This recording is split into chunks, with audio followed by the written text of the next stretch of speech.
'Cause I'm saved by love. It's alright. 'Cause I'm saved by love. It's alright. 'Cause I'm saved by the bell. What up? Epic. Welcome to another episode of the Cheap Seated Podcast. Yes, welcome. And our retro The most intros. epic intro. Abso-freaking-lutely. Oh my god. How you doing, my dude? Good, man. You? I'm doing fantastic, man. I'm actually feeling pretty alive today, which is always a good thing. Always a good thing. That it is. And I gotta say, happy birthday, my buddy. Thank you. Happy belated birthday, at least. Belated, yes. It was your birthday yesterday, if I am correct. That you are. And I think there's only one thing that is appropriate in this situation. Happy birthday, Mr. Smithers. That shit's so funny. Much appreciated. Yeah, I thought you would appreciate that one. I was trying to go through like classic like birthday fucking things that I could find. I'm just like, nah, you can't go wrong with that. I thought for a second I just saw like the yellow faces. I was like, okay, Simpsons. And I thought you were gonna bring up, remember the like, Lisa, it's your birthday. Yes. Happy With birthday. Michael Jackson. Yeah. What an awesome episode. Just like they like, wasn't it no, I was definitely just an impersonator, but I was gonna say it'd be fucking hilarious if that was. If it was. Yeah. But yeah, they had fucking the guy that was just like in like a psych ward that like essentially thought he was Michael Jackson, but he's just like this big overweight dude. Like, was it psych ward? Was that what it was? it was like a mental hospital, yeah. Something. And it was a mental hospital, Yeah. and he wasn't fucking all there. When he's just like, no, I'm Michael. I remember him having weird tattoos. I feel like he had like a tattoo around. I don't think so. Am I tripping? No, I'm pretty sure you're tripping. He was like fucking. Here, let me go. How did that? Yeah, like now that we're talking about, how did that even come up? Like, Let's just how go did happy he birthday, even get Lisa. into like hanging out with them? Did he escape or something? Yeah, this is the shit right here. Probably the sweetest thing Bart's ever done. Yeah, like Bart actually doing nice things for his family, let alone his sister. Lisa. Oh no, he doesn't. He just had the. We just Never mind. I take that back. Take it back. That's more Bart style. That's right. Fuck, You man. like your present. But yeah, no And a no one, face and a tattoos. two, and No, a he's one, not. two, He's not three, Lil four. Jackson. Lil Jackson. He's got the sailor tat though. Yeah, there you go. He did have a tattoo. God bless you this day.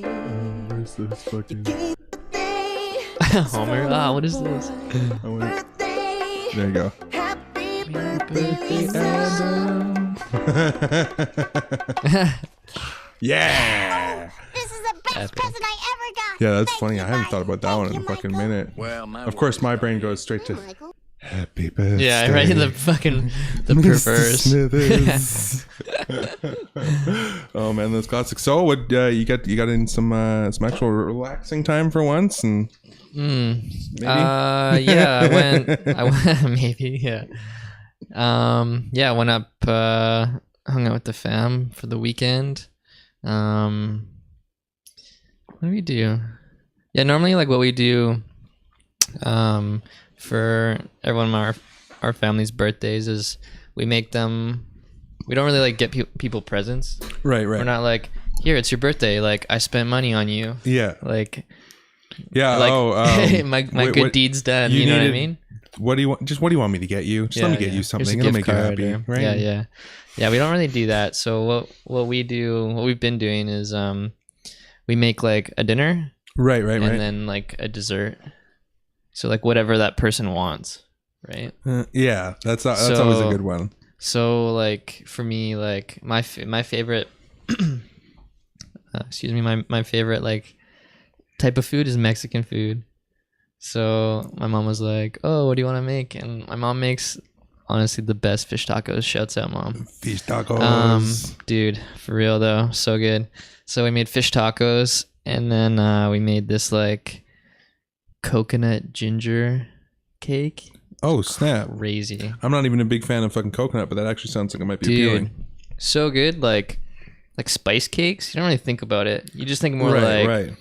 chocolate, like icing. Well, dude, you it's like know? when you're a kid and you're like, "Fuck carrot cake. That sounds terrible." Yeah, you're like, I want DQ ice cream cake. And then when you end like, up fucking like, I don't know, for myself, it took a long time to fucking eat carrot cake, and when I eventually did, I was like, "What?" whoa, yeah. Because like carrot cake with cream cheese frosting, like, You're excuse like, me, Yeah.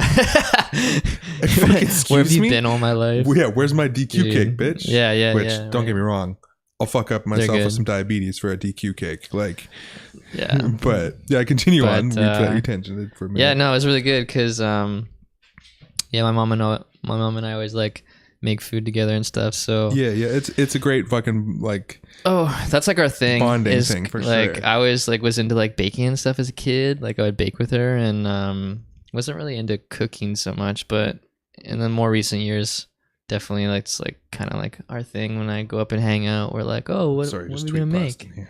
So we did like fish tacos, like beer batter, crazy. Yeah, So I've never good. made a homemade beer batter. Dude, it's so easy. Yeah, I'm sure it was it is. literally it was flour,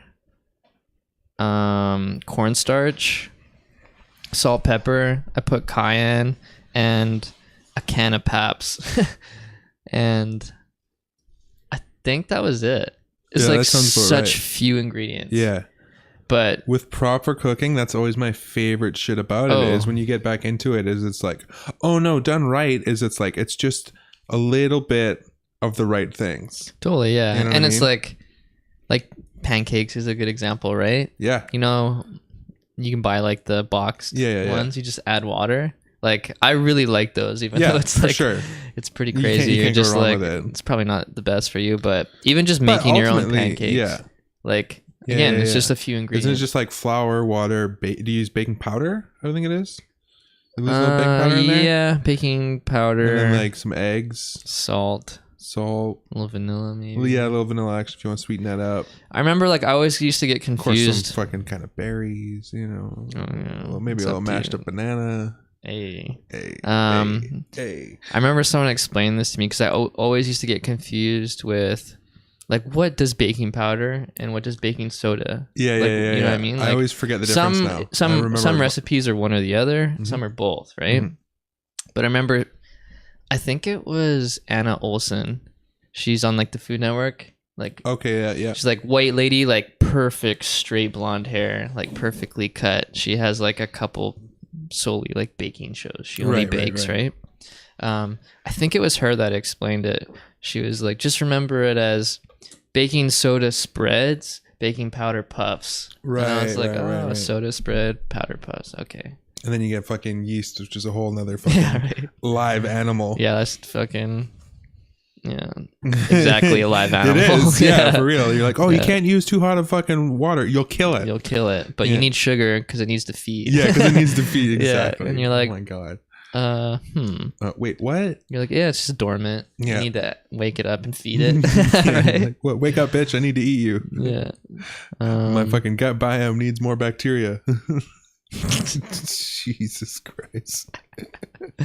Oh man. Fuck, man. That was like when I was joking around with you, man. It was like it's The vitamins and shit. yeah, like text message you, just like, welcome to getting old, bitch. Just like, Right, yeah. No, what was that? Gif? Another It's like, year. you old, bitch. What was that from? That's from fucking Workaholics. That is. You never watched Workaholics? Yeah, I know. Oh man. Totally just offended a million people out there. Oh fucking it's the I'll bring up a clip. Fucking I'm too lazy to fucking do it right now. Is it like, is it like on the realm of like Parks and Rec, The Actually, Office? no, like no, it's no, like, no. like It's fucking something like that. Let me just quickly show you here. I've heard of it, but The one guy has like the crazy frizzy fucking curly hair and a mustache. These guys? oh, okay, I've seen that. Yeah, I've seen that guy. Yeah. Isn't that guy like a skateboarder? I swear I've seen him like in skate stuff before. Yeah, I know he's like Show he me how hangs around these with skaters tool and shit. slash office supplies work, bud. Okay, this is my pen. Oh fucking! And this is my wrench. That dude is so funny. Yeah, and The weightlifting dude. Sometimes I like to they're keep the a, windows a open comedy and trio, just scream and this is loud, their so, like people show. think we're having sex. Trio, We're okay, so working who's out, the they're not third? sure, it's just real Fucking guttural Dirge. noises, He's like, this like ginger looking dude. He's fucking. Have you seen very cool. fuck, what's that? Very movie? cool. Dave and Mike Need Wedding Dates, I think it's called. No, I don't think. You I haven't? have. It had. That's where I know that guy from. The one that Okay. was lifting weights. Right.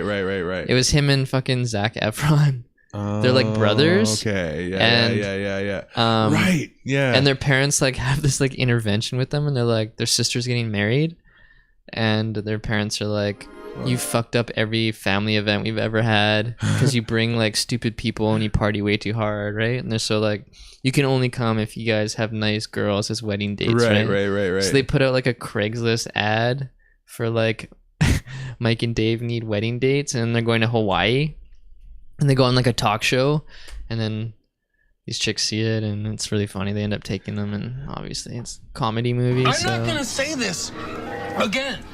Today's my birthday. That's the third And guy. I'm gonna do whatever I want to do.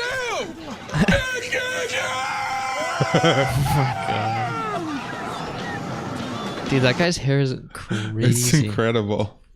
That must be like super annoying to have hair that crazy. Yeah, like, dude, I have a lot of hair, and But you can tie it up though. I Like can tie it seems up and like just fucking just be like, his fuck shit's off. just wild. And it needs to be wild because it's unkempt. Like that's the look. Mm. You know what I mean? Like so Looks- you're- yeah. you have your hair that looks that crazy because you like have to like take care of not taking care of it. Like for real. Yeah. You have to use like so much shampoos and conditioners, but then like not comb or brush it. Mm. But like fucking like perm himself like a goddamn dog. That's crazy. How do you like clean your hair? Like, Just is it like you use like a type of oil or something? It's a Or, specific like- shampoo, but Yeah. it's just like anything else. The only Mm. part that's different is fucking drying it. What do you have to do? Just dry leave it for a fucking ever. Oh, Like it just like literally it's like a on and off, like probably 2-hour job, the blow dryer. I'm like I Really? not doing it straight, but like for a 2-hour period I'm like doing stuff Back around the and house, forth. going into the fucking oh, going so you into just the- can't let it be and dry on its own. Yeah, because it'd just be like fucking letting a towel fucking stay Oh. wet on the ground, just starts getting a little musky, and you're like, Yeah, not But- ideal. but other than that, it's just like clean it with some fucking shampoo. I thought there was more of like a process or like a upkeep. At For the beginning, dreads. like when you first get them and they're trying to like settle in and get like locked. Yes, they sometimes. do it I don't know. so like your hair has to like know it's tied up like that, so when it grows it will Right. grow in a dread, like it'll just Sort of, continue the way yeah. it's tied. Yeah. Like Okay. once it started, like I actually didn't. I'm lucky that my fucking my hair just pretty much was just like, oh yeah, okay, we're doing this, okay, cool. Whereas a lot of people have to go through some crazy shit, like when they first get them, like get like this like beeswax and like coat their fucking dreads in beeswax to keep all the hair tied together to like stop it from like undreading itself. right. Whereas I was like, I did that for like twice, maybe ever, and I was like, this feels fucking gross. It's So then just I was just like, it's all just hard and waxy. yeah. So I just kind of like let it do its thing, and my hair was like, all right. And then like it So fucking your body just accepted it like a transplant. yeah, it's for like real. some It's people like a that natural rejects transplant, like it. a fucking some stem cell fucking hair transplant, where it's just like, oh, you need us to dreads? All right, we got this. My body, yeah, you accepted it. Yeah, it's a weird one. I don't think about them too often, but which is weird because of how massive they are. Dreads past my ass, but now because Yeah. they're getting so long, like I'm thinking about it more, and like I'm just like, holy shit, like that's a lot of fucking hair. Like 16 years almost now of like hair, like Dude, not. I'm not I forget how long your hair actually is. it's crazy. It's past your knees, right? No, it's about just past my ass. Just past your ass. Yeah. It's like, you remember that When I'm sitting down, it comes down like to my knees though. do you remember that skateboarder Adelmo Jr.? He was like on LRG, which by the way, LRG isn't a thing anymore. Hey, you know that? That would probably sound appropriate. I haven't heard from them in a minute. Dude, I didn't know. Yeah. There's probably a lot of fucking skate companies that you'd be like, oh yeah, this company. Wait, there are no more. But LRG was so like established. Yeah. Yeah.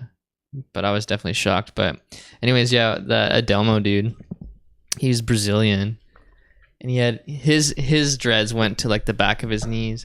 But you would see a lot of his skate clips, he wouldn't have his hair tied up. Right. So like he's like doing crazy tricks and his hair is just like would just land. Like just imagining the weight of that. Like Well, and you're that trying to was like, skate and like land, it would just like throw you off.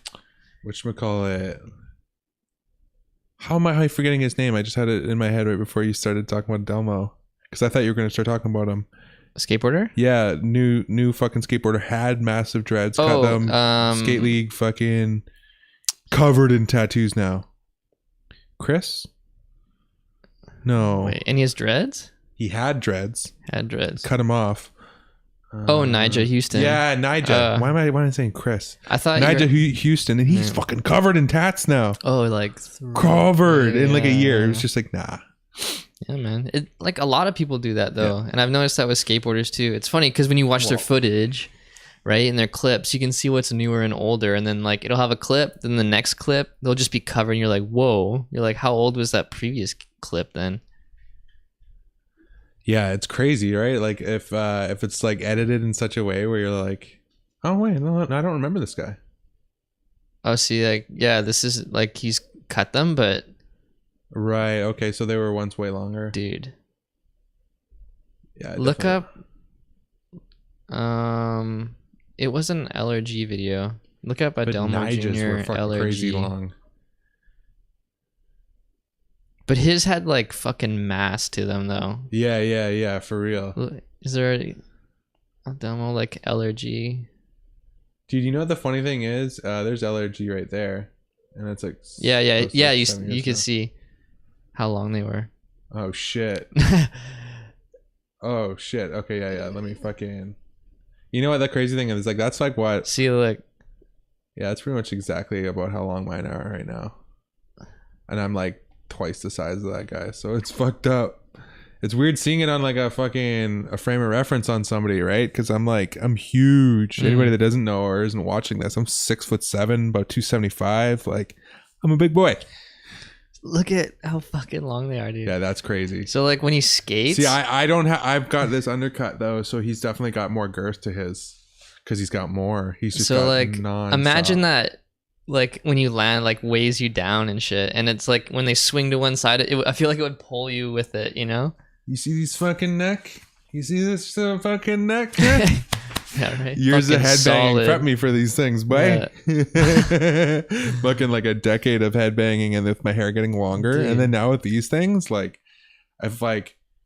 I've had it happen actually at shows when like I'm like attending a show and I'll be like headbanging or some shit to a band, and then like I go into the pit to make sure I know it's gonna be bad for people because like I'm essentially swinging ropes around. Dude, yeah. And I've had people be like, dude, your fucking dreads whip me in the face so hard. People have just welts. Yeah, but they kind of like said it in like not in like a pissed off way, but like, dude, that was crazy. Like, You're fucking, yo, you got me good. you got me good, bro. Yeah. Them shits are crazy.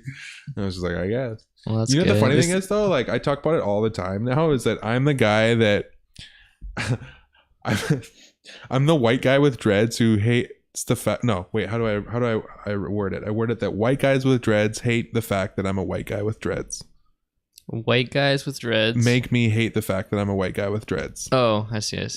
Like the stereotypical. Yes. I'll see them on like whatever it is, like on like, you know what I mean? Like it just pops up on the internet when it's like the dudes that hang hashtag out. stereotypical white guy with dreads, and you're just like, ugh. Yeah. They don't all look like that, people. It's like it's just the dudes that hang out at art gallery. Yeah, and they smell like on patchouli. 420. Yeah. And you're just like, bro, like there is deodorant, there is showers. You're like, crystals don't really work. Yeah, they look cool. Yeah, They look very cool. They don't work against body odor, bro. That's what I mean, right? How Crystals people don't work against body odor. no, for real though. Some people buy crystals for that. You Yeah. fucking kidding Yeah. me? No, I'm serious. You didn't know that? I've That's what I- seen some yeah, that's what I hippie meant. dippy shit, but I've never fucking seen the Yeah, crystals for yeah, body odor. yeah. That's amazing, bro. Yeah. That's fucking amazing. let's since we're on the topic of crazy dreadlocks, I'm gonna bring up one from back in the day. It was Max Cavalera. He was in a legendary metal band from fucking Brazil called Soulfly was the second band, Sepultura, and I grew up listening to those guys. Sepultura. Yeah, Sepultura, and they were fucking Cavalera, and yeah, fucking amazing band. Like they ended up blowing up huge, playing fucking massive shows all over the place. Holy shit! And so back in the day, he had the fucking classic, just like super long fucking like just metal hair. Yeah. metal hair, and it got so long, and then he fucking started dreading it. But then his dreads, like he would do shit, like they started doing shit like this. This is a classic photo of him. Where fucking like they're just like so matty. Oh yeah, so Where we have he some just, that like- are like really thick. Yeah. And then eventually he just started matting those ones together. On the far left. Yes. Right? Yeah. Like Yeah. that. So then it got to a point where he only had like 4. Dude, yeah. And it's like, what? What's going on there, Max? Yeah. Shit's so fucking crazy. Like the weekend almost. How his hair used to be. So bizarre, man. Fucking but yeah, just like I always just remember like fucking because I had hair very similar to that when I was fucking I didn't have dreads, and he had fucking crazy long hair. But that was just like the way, right? When you're the thrash metal kid looking at all these fucking guys growing up with like bands from the 80s and shit. Oh, yeah. You're just like fucking... It's like the beginning of Tenacious D, Pick a Destiny. You seen that movie? Of You know- course, I have it up there. Do you? Okay. I fucking Dude. unless somebody fucking I didn't get it back from somebody, but I did own that. Anyways, Yeah, like that little kid that plays the young Jack Black. yeah, Like, yeah. So good. Fucking great. That's exactly like what I picture, like young metalhead, right? It's like the kid's got like the dad blued like baggy jeans, metal shirt, the long hair, just angry, Yeah. fucking metal posters and shit. So fucking while we're on the topic of fucking Sepultura, I'm gonna fucking show you this shit. This is like what I grew up watching, man. This is Sepultura live in Barcelona, 91. And the reason 91. Yeah, the reason this band ended up having to break up, or at least like the main members of it like ended up disbanding, was because their following became so crazy that they were in Brazil and they were starting to like breed this movement of freedom and actually like showing people that like you don't have to live in fear of war and like the government and all this shit, because like their country was like fucking under lock at the time, right? Like, so then all of a sudden when they would have these concerts, their fucking fans would go so crazy to the point where they'd be breaking down barriers and going so fucking ape shit, and like After the shows, they'd be like, "Yo." during the shows. So like it just started getting so intense that like anywhere they went, it got so involved with this shit that he ended up fucking. It led into like It's so like many other too problems with aggro. shit. Yeah, That they were like, "Yo, we need to." it's like, yeah, we were like, of course, wanted to be politically driven just because that was part of like we were pissed off at the government and shit, but we didn't want to turn into like rallying against like fucking the government and like causing problems and kids getting hurt and like, you know what I mean? Like, So they were a direct influence with that, man. yeah, Like unintentionally. absolutely. Just because like they were like anybody else in the country were pissed off about these things, so it came through their lyrics and other stuff that they knew how to actually fucking, you know, be aggressive and angry about, and fucking of course, right? So yeah, it was just interesting, like fucking to like see. I always remember hearing about that back in the day because I was like, what happened to fucking Sepultura? Like, and then like he started his newer band, which was much more like commercial, Soulfly, which they had the fucking song like Roots Bloody Roots was their big one that was like all over MTV and starting to get like Soulfly got way more MTV play, whereas like Sepultura was on like the MTV like heavy metal headbanger shit. The shit on like 3 a.m. in the morning. Yeah. Where Bit too Soulfly would hardcore kind of for like the normal people.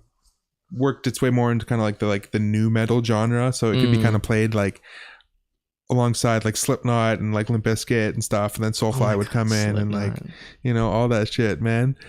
Dude, there's the funniest mix up right now. Like, have you ever seen the Vitas? Let me just show you Vitas. Vitas? Yeah. Is it a band? No, it's a Russian opera, or Russian? I think he's a Russian opera singer. What? One of the greatest things ever. Russian opera singer. I'm pretty sure it's Russian. Are you ready?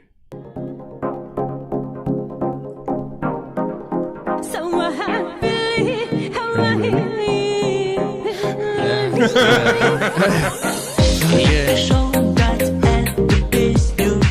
This is Vita's.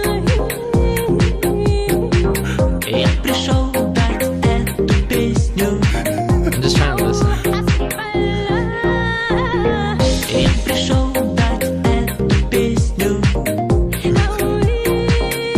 He's considered opera? Just wait. He's actually an opera singer, and then he does this shit.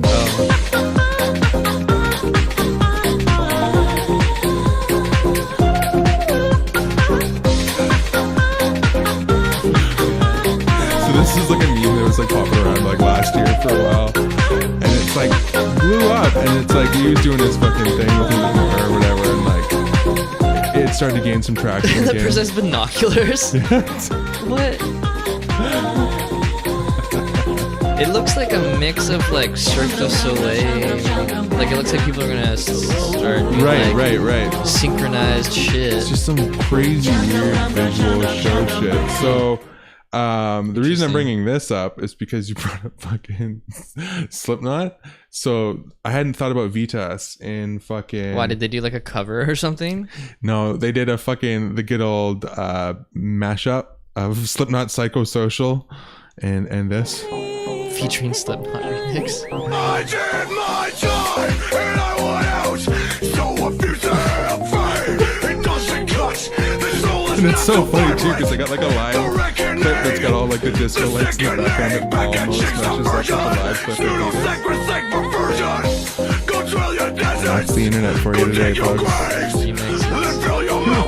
And then there's been all these other ones now where they just start mixing Vitas with just like everything. Oh, it's like a fucking hashtag. Yeah, it's a thing now. I'm not the only one. It's like a starfish. When you like, you're like describing opera, and you put this on and seeing what he was wearing and the set, it like, I was like, whoa, is this gonna be like some Fifth Element shit? Remember that? Of course. Yeah. I was like, instantly, that's what popped in my head. It almost is some Fifth Element looking shit. Yeah.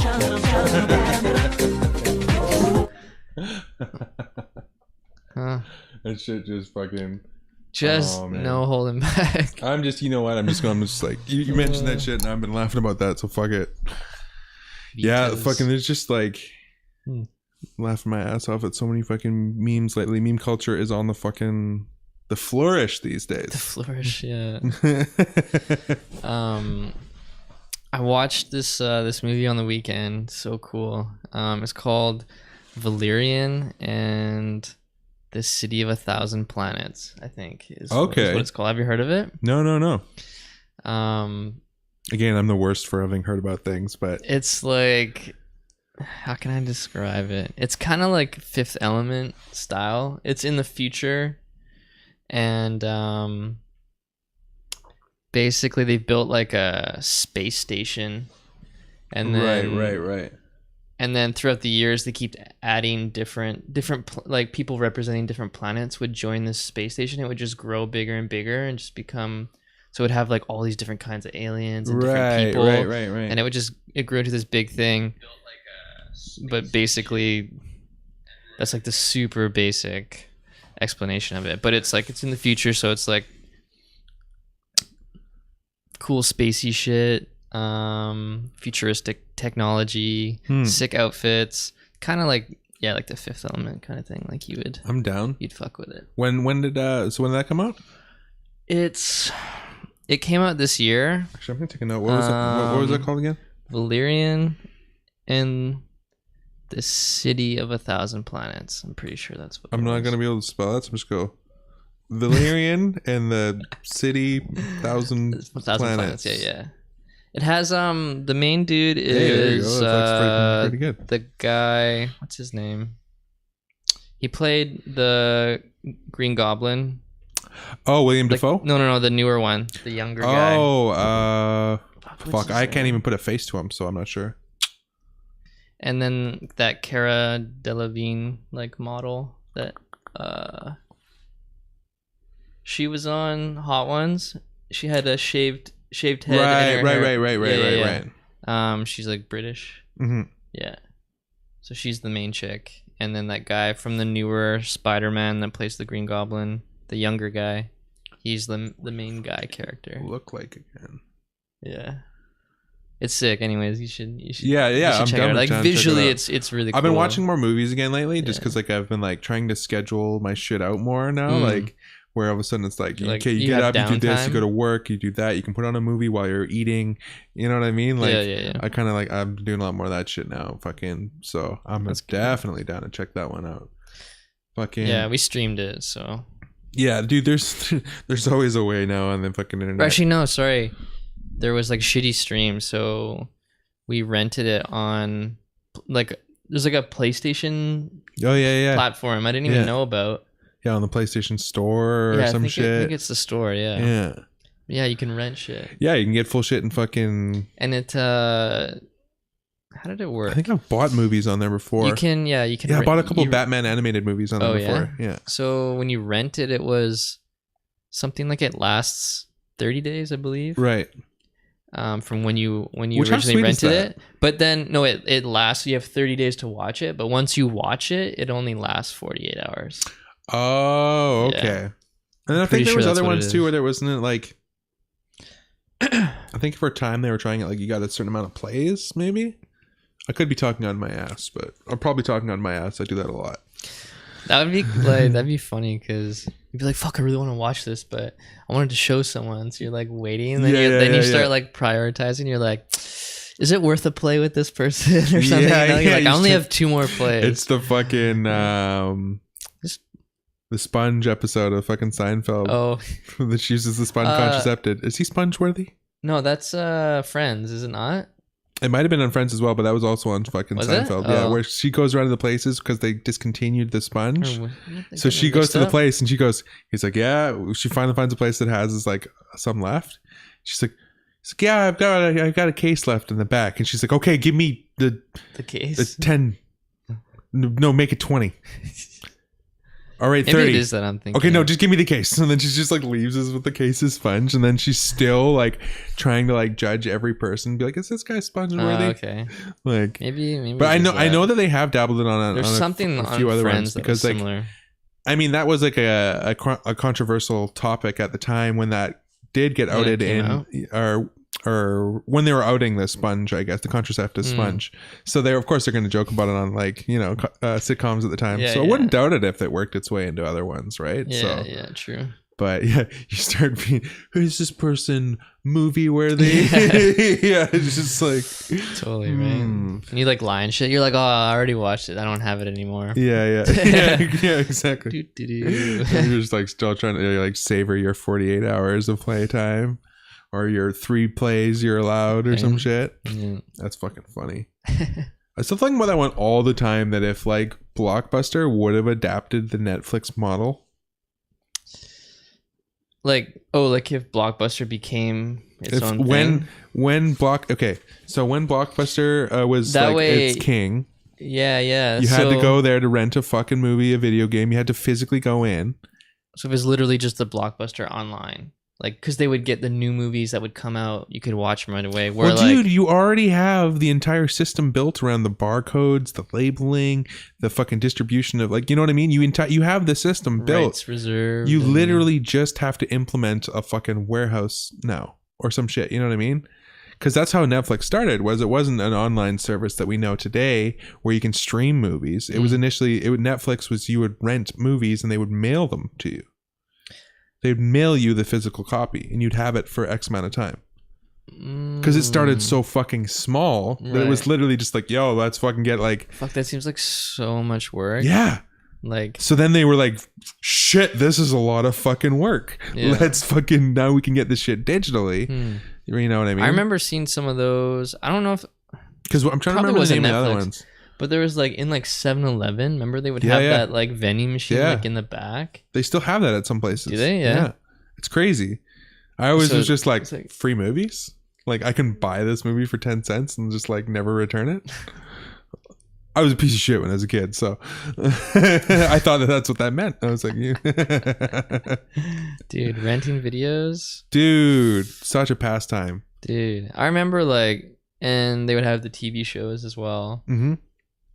I remember like before I was saying how Dexter was like one of the only shows I got fucking like I got sucked into that show. Right.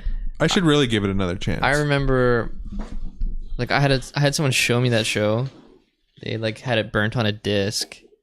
I watched the first episode and I was like, "Yo, you got more?" And they were You're like, like, "I got "Yo, the yo." first 3 or something." Okay. And then I was like, "Yo, it's pretty sick." And then I like went to Blockbuster and would rent them, right? I literally remember like at my peak when I would binge watch it on the weekend, dude. Because you would rent them by the discs, right? So each disc would have like 3 episodes per disc, right? So I'd rent it, I'd go home, and I'd watch the 3 episodes. Then I'd be like, fuck, I don't really feel like doing anything else today. And I'm like, fuck it, I'll go back. So the same day I'd go back and get the second disc, watch the 3 more episodes. And then I remember going back even a 3rd time in one day. Would you be going to fucking Phase 1 at the time? No, it was Blockbuster. Okay. Yeah. You remember Phase 1 video, obviously. Yeah. Right down the fucking street.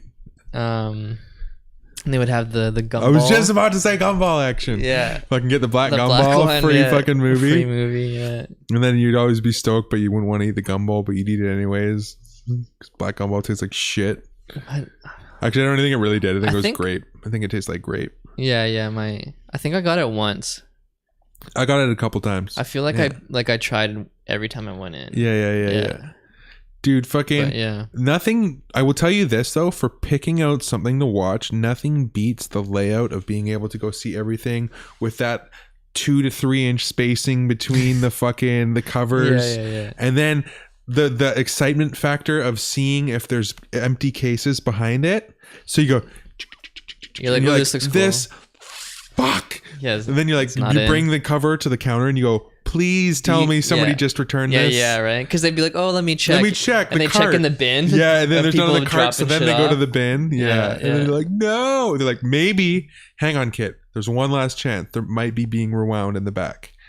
Holy shit, rewound. Yeah. So then they'd come out and they'd be like, yeah, here you go. Or there'd even be the one sometimes. I remember this Someone shit. would return it while you're asking. No, they would be able to look in their thing and be like, oh, so-and-so's supposed to return it by this time. Yeah. And because it was still such a courteous time and there was house phones and there was no cell phones and it was They like would call them and be like, "Hey." they would just be like, oh, hey, I was just wondering if you were going to be like, just to make sure you were returning your video.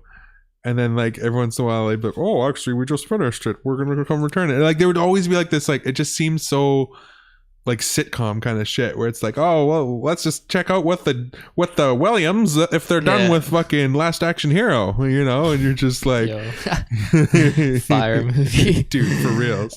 Just watched that again the other day.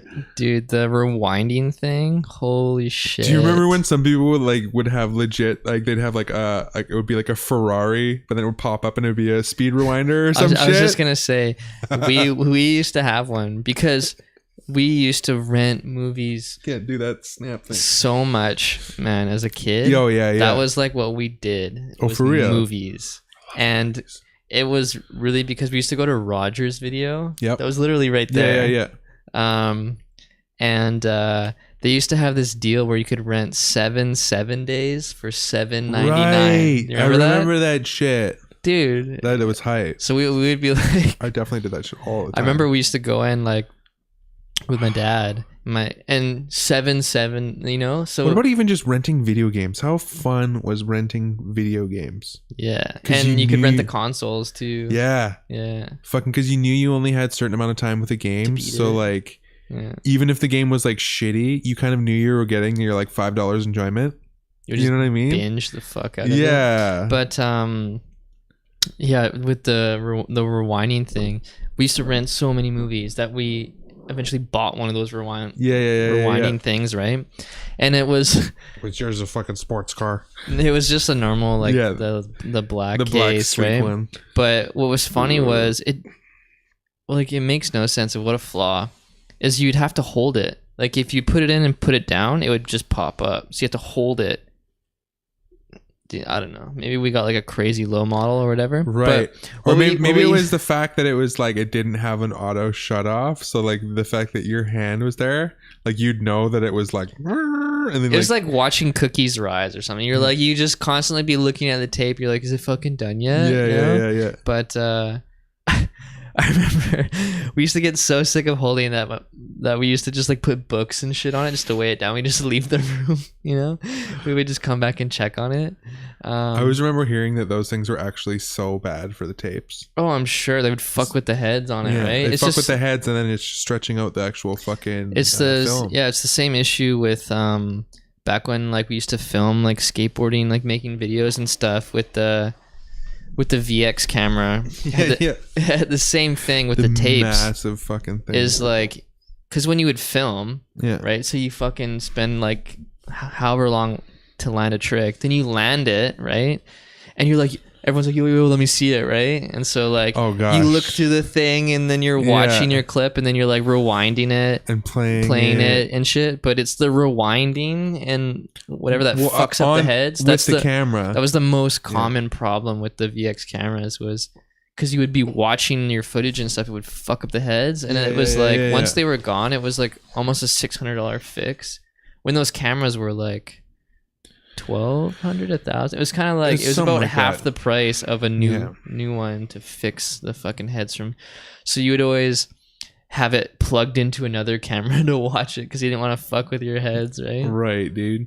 Man, I fucking love old school video cameras. I mean, I love video cameras so much. That's obviously what led me into it. I just remember like researching all that shit so much back in the day, and it was only the only information I was able to get through was through flyers and stuff like that, and like, you know, whatever magazines and stuff I could kind of find on the topic. But then I'd find out like what cameras were being used in certain skate videos, what cameras were being used by like my fucking like guys like in bands making home videos and stuff like that. Or like filming tour videos. Yeah. And it was just always so interesting. Like you, like that was your insight into it. It was like, hard to figure that stuff out back the only then. way that because you would just be like, I like how this was made, like how this looks. What did they use to make this? You're like, I just need this setup. I had luckily enough, like one of my parents' friends worked for, I can't remember what the name of the company was, but he would film like Vancouver Canucks games, and there would be all these. So it was a company that was involved with film and things of that nature, like Delta Cable or something. Yeah. And is he one of those but dudes no, it with, was like, one the of big no, head- no. the It big was ones? actually like a company that's involved in film and like making shows that actually does it, because they want to be able to like do it.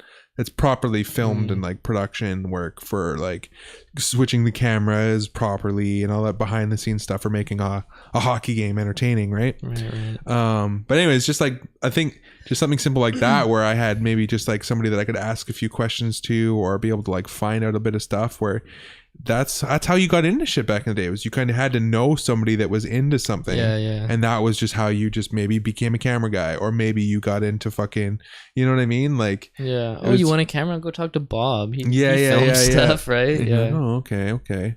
So it was just, it always seemed like you're on like such a limited information resource, let alone the people that may have like actually taken some information into the field.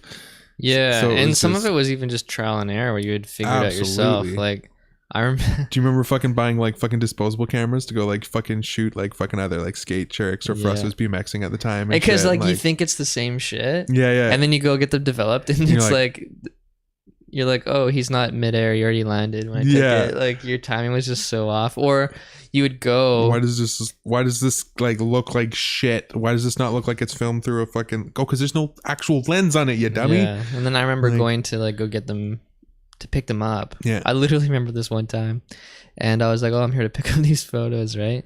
And they were like, yeah, they didn't turn out right, and they were like, oh, the exposure must have been like the lighting was fucked, so they just like didn't develop properly. Right, they're right. all overexposed and fucked. So he's like, yeah, he's like, you can have them if you want, but like we're not gonna charge you because they're garbage, right? Yeah. And then you're like, fuck. But then you're like, I don't know why I did that, or even how to stop it from happening in the future, right? Because I'm like Disposable 12, cameras? like I Yeah. don't know like anything Yeah. about cameras, right? You're like, fuck, I just want to shoot some skateboarding. Dude, man, I took photography in school, and I fucking loved that shit so much, man. Going into the dark room and Yeah. actually fucking like developing your film and shit. learning how like fucking The f-stops the worked chemical and the bath. fucking like yeah. And then like you would try to remember what you had did when you were taking your photos. Hopefully you had taken notes about it so that when you're in the dark room you could be like, what did I do to get this photo to look that sick? Because you don't have like fucking camera recall and save presets. Sometimes and what it's just, fucking like, camera just a log fluke, did I right? use? And yeah. And there was always that shit that was just a fluke, right? So Yeah. I don't know, man. I just always remember that shit just being like my mind. I felt like it was just like everything seemed so like such a smaller world like when we were younger without like before the internet started to come out, that like just even stuff like that where it's just like the world of photography, the first time you're explored to it, your brain just goes and you're just like, fuck, this is you're amazing. Like, whoa, this is a thing. Yeah. yeah. Like I could literally just pursue this and I'd be happy. Like, you know what I mean? Like there's so many things that I want to do. And I'm like, I remember every single time I'd get introduced to something new, whether it be like cooking, metalwork, woodworking, like fucking, and I'd just be like so intrigued by just like, There's so many options. yeah, I want to learn to do all these things. It sounds so fucking awesome. But like, yeah, fuck it. I don't know. I guess just being fucking nostalgic with my thoughts on that one, which is always fun. Yeah, man, photography. I think most people have had a point where they were like intrigued by it. Yeah, And for sure. Kind of fucked with it. I think I definitely. Well, you want to know what, man? I still have I have a film camera that my neighbor gave me, and fucking, I should fucking bust that shit out again. I should definitely bust that shit out. Get a nice. I was using the fucking the Fujifilm, this Velvia 50 film that was just like, because this was the cool thing when I got into. I was like originally in photography like back at in school. the day or recently? Well, this is. I'll kind of dabble in this little story for you. Was that like I learned photography in school, and I took it during school, and I never actually had like my own camera. It was only the one that you could borrow from school and shit, right? You could go rent out cameras and like, so I'd take them out over the weekend and shit. And I'd always, But you'd probably have to buy your own film. Would you pay? Like yeah. a fee and then You'd buy get- film from the teacher, and then you'd be able to just rent the camera because you're taking the course. Right. So I'd take it home, like take pictures of my guitars, my cats and shit, like, you know, like trees and fucking like all that shit. Yeah, totally. And then all of a sudden that was it for me for photography. I didn't have a camera, so when I ended up going to school for audio engineering. When I went to Nimbus out in Vancouver, it was out on like East 2nd and fucking like way like not way out there, but like, you know, it was a good ways out From and where we fucking are, from where we are. And my teacher loved photography, and just so happened Who's your teacher? loved smoking weed. Fucking Scott Turnin. I don't think he fucking smokes anymore, to be honest, because I remember at the tail end of it, every time he would just see me, he'd be like, well, because of it's you, I will. It's just like, because like That guy definitely wasn't there when I was there. at fucking Nimbus. Oh, sorry. I thought you meant your high school. No. High school photographer. No. teacher. So now this is the fact when I'm going to Nimbus now, right. and my teacher there loved photography. So he's not an engineer, but his side hobby is photography. Right. And so fucking like I keep seeing him, he's bringing these fucking like he bought himself a medium format Hasselblad, which is the same camera that they used on like the Apollo moon landings and shit. So like basically the way that camera sensors work is there's small format. Then there's, sorry, I'm gonna fuck this up now. Let me get this right. But there's medium format is the largest sensor possible, and it prints on like these larger prints, and it's the fucking way camera medium format. And anyways, this fucking there's the different size. Actually, let me go camera sensor size chart. Here you go. I'm gonna get into some fucking nerdy shit here. Yeah, camera shit's fucking no fucking around. So essentially, actually that's the best picture right there. There's medium format is like your highest resolution, and then full frame, because it sounds like full frame would be, but medium format is above that, and medium format is like back in the day was these big crazy Hasselblad cameras that they ended up using because the larger the sensor, the more amount of light is allowed to be let in. Yeah. So they needed a camera in space to be able to allow as much light as possible in to get fucking photos, right? Of like the moon and all that shit in the background. So They've fucking had these cameras. That sounds so funny to get the moon in the background. Yeah, I know, right? The moon in the foreground, the stars in the background. You know what I'm saying? So fucking yeah, these crazy things. It just looks like a newer version of those ones where people would like, it would be on the tripod and they would put like the curtain over themselves. No, that's the right? viewfinder on the and top. then they would hold up the fucking flash, the powder. That's almost what that shit is. You're holding it like this. You're looking down into the top of it, and the lens is on the front. And then you're looking in because it's actually looking through a fucking mirror. I was gonna say it's probably mirrored, right? So fucking my teacher had not necessarily that one, but he had a Hasselblad, and he would be like taking photos and shit for the school. And I was always just like, dude, you bringing in? What are you bringing in today? Like, what is that thing? You gotta. And then I'd fucking go on the internet and I'd research Hasselblads and shit. And then like it was just so like he had like a crazy camera collection. Yeah. Like it was his fucking passion. No different than like myself with like guitars or shoes or anything I've ever been into.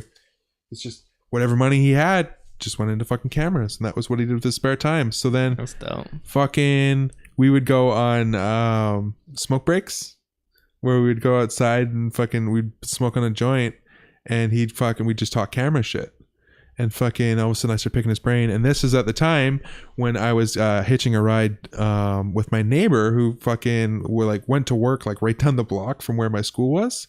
Oh, that's So I'd convenient. Exactly, right? We were just talking about how Jeez. far it was. So 3 months into school, no, like just about 2 months into my 6 months of schooling, I just talking to my neighbor, and he's like, I go like a block away from there, like every morning at this time. And I'm like, that's like, bruh. I'm fucking buy you coffees and donuts. Let's go. Yeah. Like, and then as you know, we're driving to and from work, I mentioned that I'm into photography and stuff. And he's like, oh, I got this old film fucking camera. I've got a couple of them. Like, if one of them works, like, it's yours. Like, and so fucking shit, eh?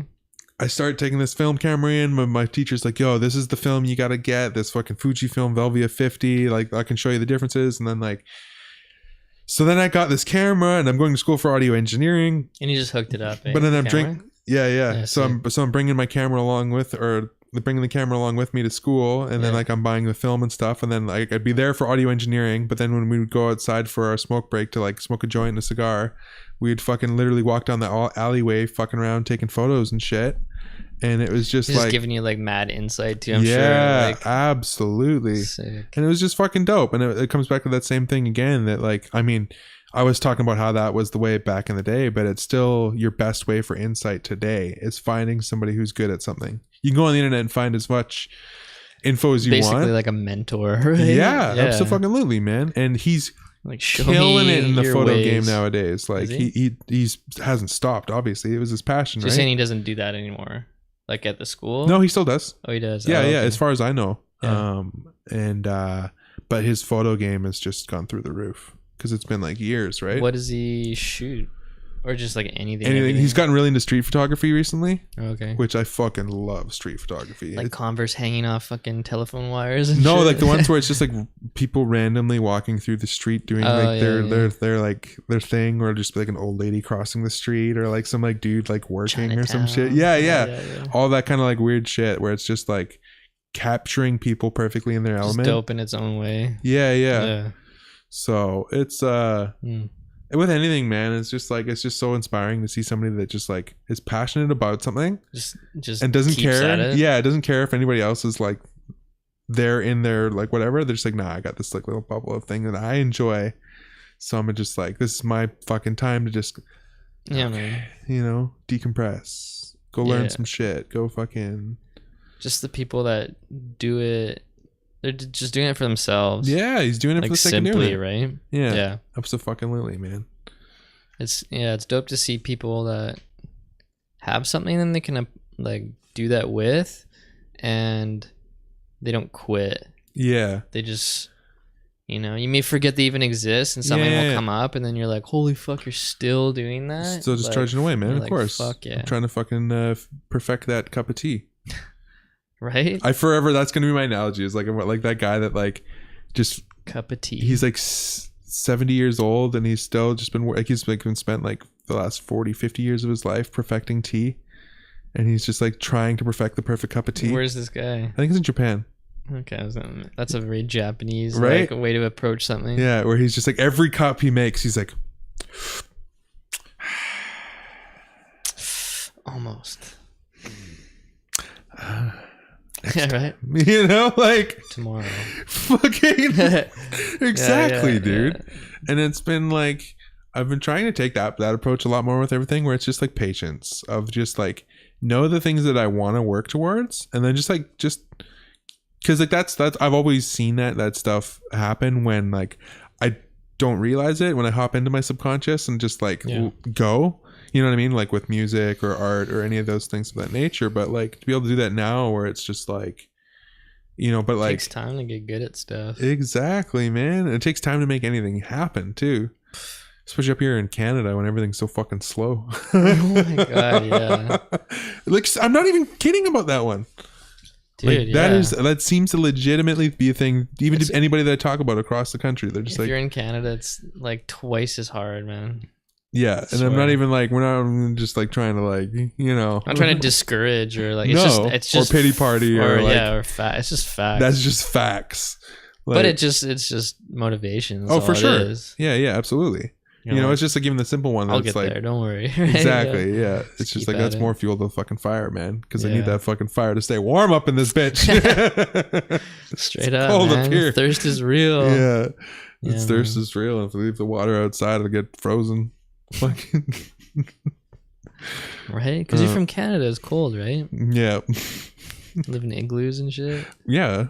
Yeah, yeah. I'm getting my fucking honorary first seal, this like an actual live seal this month for turning fucking 31. You get a seal. It's just a thing we do. Yeah. And then they feed you fucking whale blubber on your 35th. Oh God.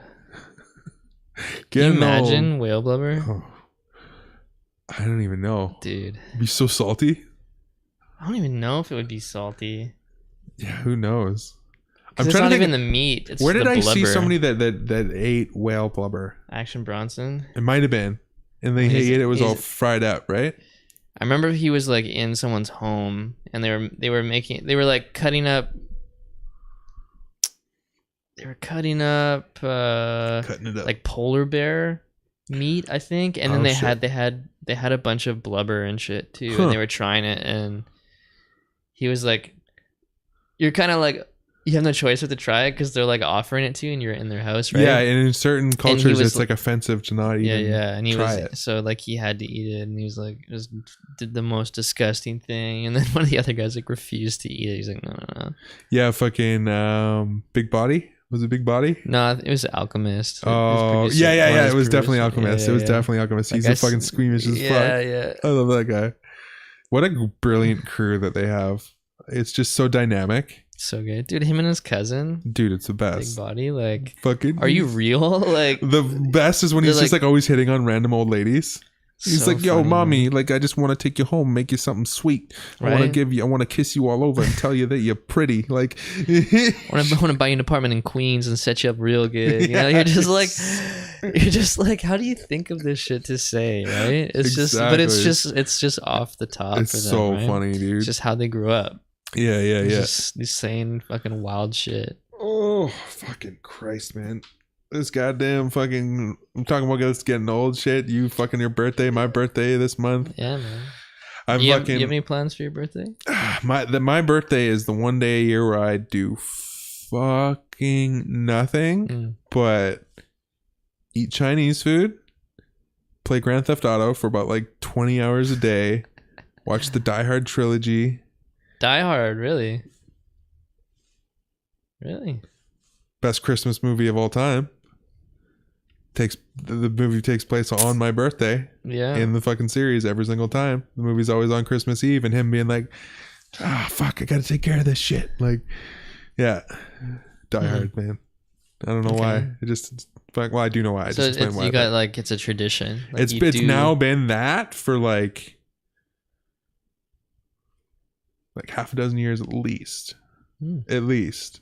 And the Chinese food thing. That's Yeah, the yeah. tradition. It sounds Yeah, like. that's just my tradition now. It's just because it's like one of my favorite foods. It's the favorite food thing, right? Where you're like, Yeah. like, what's the one thing that like I can just like guiltily like eat and Not like be guilty. Yeah. Like I earned it. exactly like so Treat like yourself. so with, fool. you know we all know with Chinese food if you like serve up that little bit extra too much you're taking a fucking nap. Oh, you're night. Fucking as my Yeah. buddy called it, snack attack medevac. And it's just like straight up like, you know what? If there's a day to eat yourself into a nap, it's your birthday. Yeah. So fucking. You earned it, man. So just like fucking like on the couch, just like watching Die Hard, just like. Dying hard. Yeah, for real. With a vengeance. Yeah. Oh man.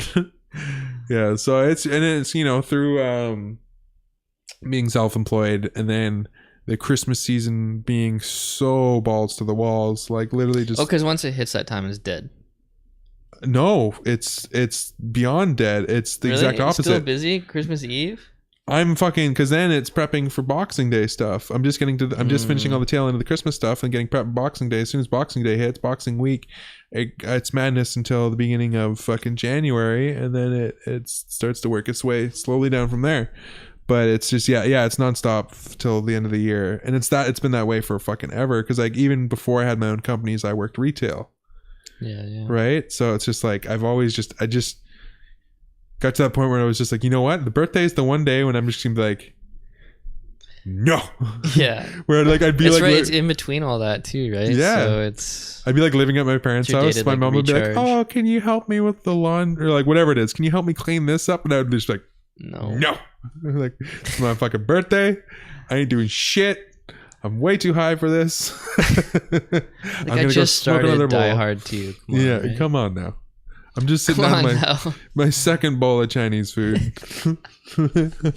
Second bowl. I went with actual cans of Coke this time to get fucking high as fuck on sugar. Actually, no. I always like hope that they have the glass bottle Coke, So bottle much better. Coke, and the Yeah, fucking glass. Chinese food. It goes the glass bottle, and then the can. Yeah. And then the plastic bottle. Right. Should just Yeah, taste. The plastic bottle is. It totally. It's not. Like I don't even drink pop anymore, but No. it's like. Actually, I just had Chinese food last night and had some Diet Coke, so I can't say no. I just did, but I don't regularly. Yeah. But the bottle, it changes the flavor. Yeah, it seems dull or some Yeah, shit. it's like it's not quite flat. But No, like but the can and like the bottle, it's like crispy. You know what I mean? It's I like know you exactly. crack Why it, does you're that like- make perfect sense? Like If you know, perfect yeah. sense. Like It's I not- was there's just not gonna a say better dull word. and then crispy. Like Yeah, that's yeah. literally the way you describe it. Yeah, It's the crispy. best word, crispy. Yeah, Yeah, for sure. yeah. For And sure. it's a different kind of crisp between the can and the glass, Yes, yeah. but it's still It's crispy. still crispy. Yeah. It's like a smoother crispy and the bottle. sharp crisp. And then when you can just nail like weird descriptive shit, it's just Yeah. like on point. Um, Like we got one Christmas light or a couple Christmas lights on fucking camera here. Here you go. oh yeah, shit. I gotta get some proper more. I ran out of lights. I finally got like most of my place decorated here, but I'm gonna Well, yeah, we'll save that for the Christmas podcast. we'll let fucking Santa come do his magic in this place. Yeah, otherwise it will lose its novelty. Yeah. If you have like 3 episodes of Christmas shit. Oh no, it It's has to gotta be build the- every time. The Christmas one. Yeah, It's coming up so fast. dude. It's like what 11 days? 13, 12. Okay, Yeah. That's nothing. and then Nothing. 6 days It's like- left of it's the just year, like- and then 6 days It's left just- of the year. Yeah, it's like quick as Christmas, boom, New Year's, and then it's 2018. shit'll die down, and then it's like the middle of January. It's 2018. You know what food I was actually thinking about the other day, man? We're so close to 2020. I remember when we had the Olympics here, right? 2010. Yeah. I remember it was years before that, and I was like, damn, it's crazy. Like, Vancouver's going to host the Olympics. I remember Right, being yeah, like, that's yeah. crazy. But then that's in a few years from now. It'll be 2010. And I was like, man, I'm going to be... How old will I be? And I was like, man, I'm going to be 20, you know? Dude. I was like, that's crazy. I'm going to be 20, you know? And that's like fucking 8 years ago now. It's so fucked, right? I'm like, whoa. I remember it being like in a few years I'll be 20. You know, Well, dude, that was thinking just like that. Just had the passing of Di McDarrell. The anniversary of it was on the 8th. Yeah. 13 years ago. I remember it was a few days before my birthday. What the Yeah. fucking shit? 13 years ago, and I can remember that shit like it's clear as goddamn day. Like, time's a bitch, man. Yeah. If there's ever been, like, I know you have people telling you this out there, but time doesn't fucking stop. Like, ever. It just, Yeah, and, like, the older you get, Gets faster. it does get faster. So, like, just, You just get like you gotta find some what shit is to it? actually It's enjoy. what about it, the perspective that makes it go faster? It's like, the only you're one just you do more as you get older. you do more as you get older, but the one that I heard that makes sense is like when you're okay, what would be the best way to say it? So when you're 1 year old, Crispy, maybe. is that it's crispy. Yeah. You're just 1 year old and you pop out crispy. But when you're 1 year old, that's 1/100th of your life, right? So then when you're fucking 25, that's 1/4 of your life. Yeah. So then fucking your frame of reference is just like that much fucking larger that you're just basically like, you're like, oh shit, like there's only a quarter of this left. Or you know what I mean? Like, Yeah. Yesterday, I was talking to my friend Paul. Actually, called me, oh word. and I was talking to him, and he's like, man, like, how long have I known you? Right? And then I was like, I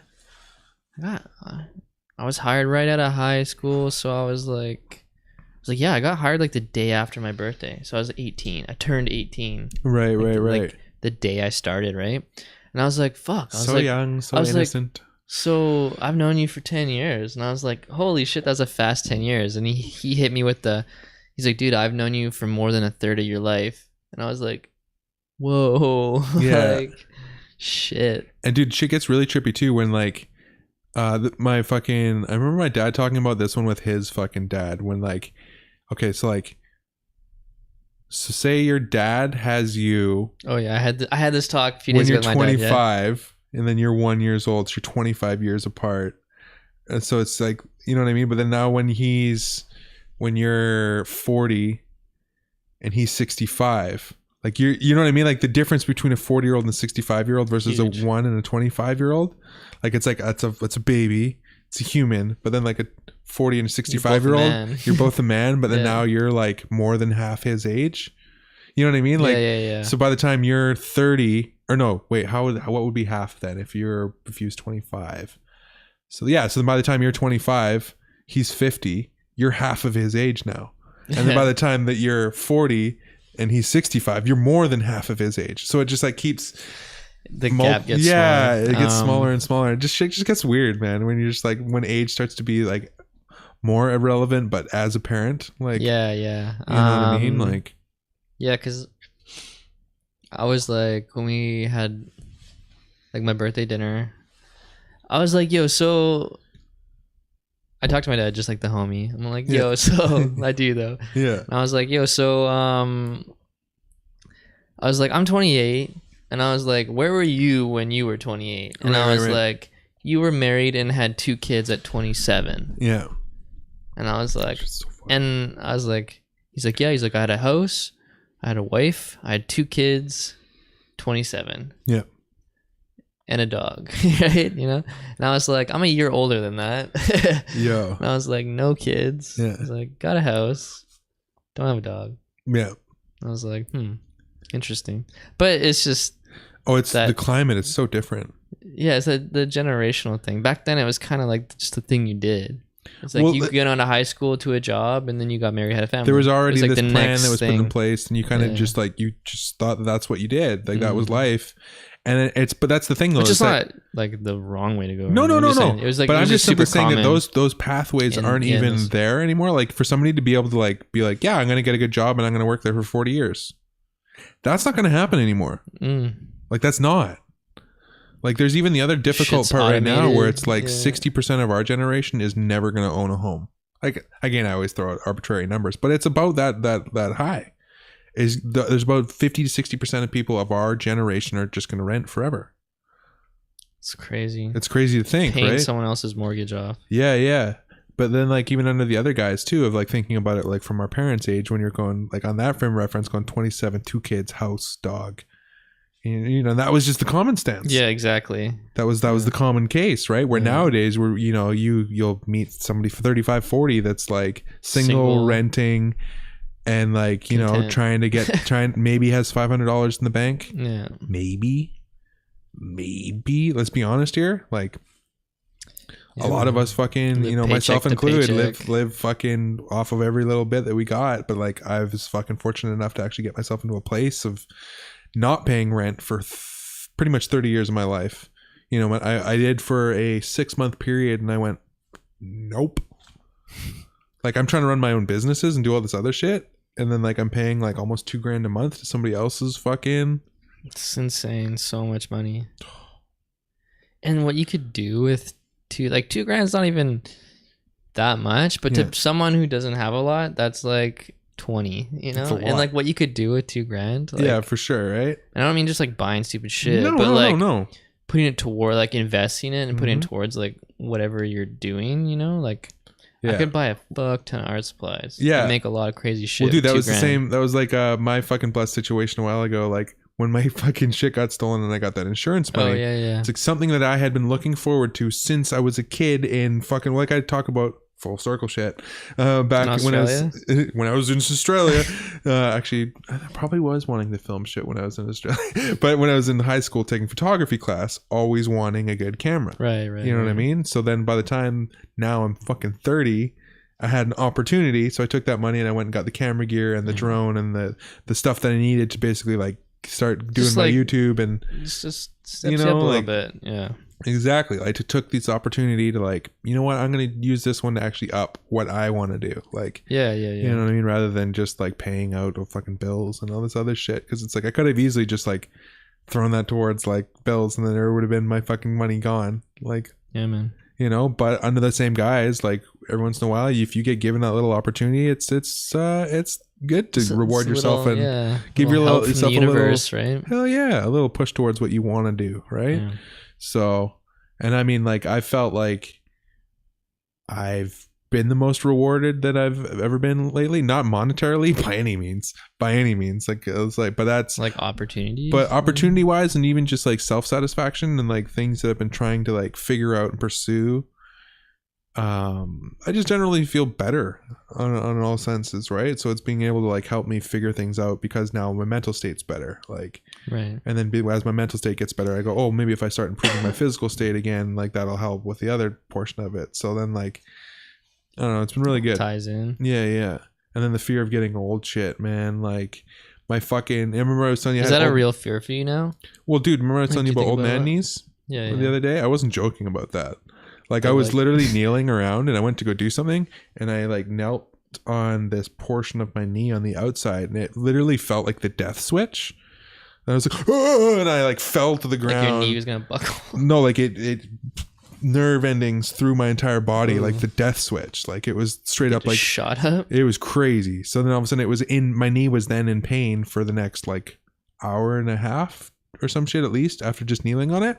And then it started swelling up. And then it started swelling. Yeah, it started swelling up. My body went into defense mode where it filled up with fluid and fucking it's still. What were you doing? Kneeling on the ground? I just knelt on it. Yeah. I just knelt on it in a weird way. And then fucking I found out doing some research that apparently I without even needing to injure your body sometimes, it'll just go into straight up defense mode and fill like sacks with fluid. Yeah. Where all of a sudden it's just like, yo, we don't want to fuck any of that shit up. Like maybe some nerves like had pushed their way outwards through fucking inflammation or some other shit.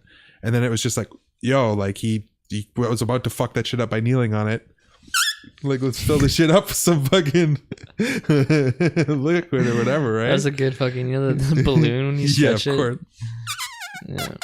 But yeah, so then it started filling up with like a bunch of fluid and shit. That's rough. And then I started putting, you know, I'm able to be smart enough to like link my brain to going, okay, what am I doing to maybe cause this? Or what am I not doing to maybe cause this? And that seemed to be the big factor. Was I started like monitoring my my health app on my phone where you can check like the pedometer and like see how many steps you're taking in a day and some shit.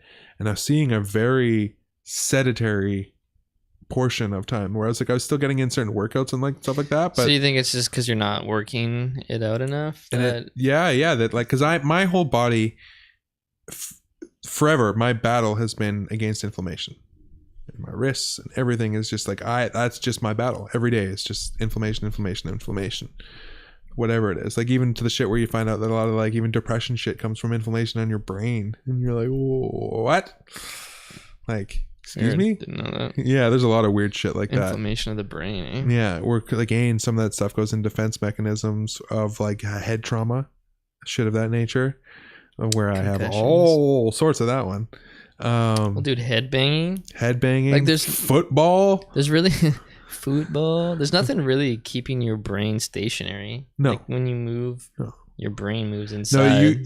There's a thing that you actually had to be smart about when you were headbanging that you'd learn that's why like windmilling, this sounds really stupid, but if you're headbanging like jarringly, it hurts Yeah. because you're smashing your brain Your inside brain's your just head. going front. So there was always front, like back. that was why I would always windmill or whatever, because you're still sloshing your brain around inside your skull, but a you're not going whap whap whap whap whap whap whap. It's just like swirling around inside your head. It's like looking for gold. It's not good. It's like It's not good by any Yeah. means, but it's just like I remember that though. Like if you would headbang a it's certain way, you less just like traumatic way of doing it. How? Like when you're fucking first learning how to headbang, but so yeah, like fucking I started fucking like having to like wrap my knee with a compression bandage every day and shit, and icing it and shit, and then like upping my cardio and stuff rather than doing the like That's so fucked at 30. yeah where like you're fucking where you know the funny thing is where a lot of people would go, oh, my knee's being fucked, I need to stay off it. Yeah. All the weekend, like, I'm gonna just put this shit Nope. up and just fucking. So from every bit of research I found out that it's becoming more inflamed from the lack of activity and putting itself in defense mode to stop any injuries from happening because of the body like deteriorating and like going to shit, whether it's through lack of activity or age. So I'm just like fucking had enough of that shit. So I've been like for the last couple weeks been like upping my activity like crazy and doing my workouts and shit again, kettlebells and like that whole thing, but still wasn't enough. Like I wasn't getting that like that push. And then like fucking you were actually the inspiration on this one. You had mentioned that you pretty much like almost always take the stairs in your place. Oh yeah, And I was just like up and down. yeah. And I was like, For sure. motherfucker, I'm like 24 stories up and literally the fire escape is the door that's across the hallway from mine. Yeah. So fucking I've only consecutively done it now. The last 2 days. Today will be day 3. But I tested you're it pretty out. high up. Like it's. I tested it out like a week ago and then I almost died. And then so but the first But day like what? You get to like I said like floor 8 and you're like, whoa. I get up to 13 or no, I get up to 20. I do the stop at 12 because that's the halfway point between 24. And then I'm just like what the Your heart's just like. the first day my lungs were gonna fucking explode. Like seriously, like When you're breathing in so hard that it feels like you're breathing in fire. yeah, your lungs burn and you Yeah, have like you're you can like, feel what? the fleshy pink spots being exposed inside your lungs, like as it's like you know. And like myself, I smoked so much fucking weed and dabs that it was just like I was just getting like fucking Yeah. gnarly. So that's just my shit now where I'm just like, okay, every day I got to do that on top of my other shit.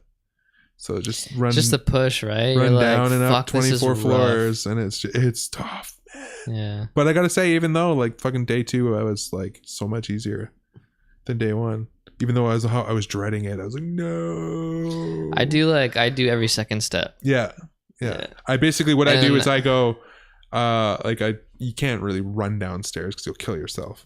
So like I fucking do like the like you know the fast little pep Like the whole way down. when you go through like the tires, you know? Yeah, like yeah. that thing where I people try to go pull the back and knees up a forth. bit, Yeah, you know, and then I get down to the bottom, and then fucking I do the every other step for the first 12 floors, and then fucking I'm just because I can do it really fast. I got long legs, and then fucking I'm just like get there, and then just like oh fuck, breather, and then it turns into a switch of like every other stair for like 2 floors, and then like run Back up and pap forth. pap pap Oh, okay. for like a floor or maybe 2, and then I think I still have to take a break at like floor 18 right now. Just before the last little burst. Yeah, and then I do every other step for like the last 4 floors, and it's just like, and then take a breather before I go into the hallway because I'm just like, go show up to the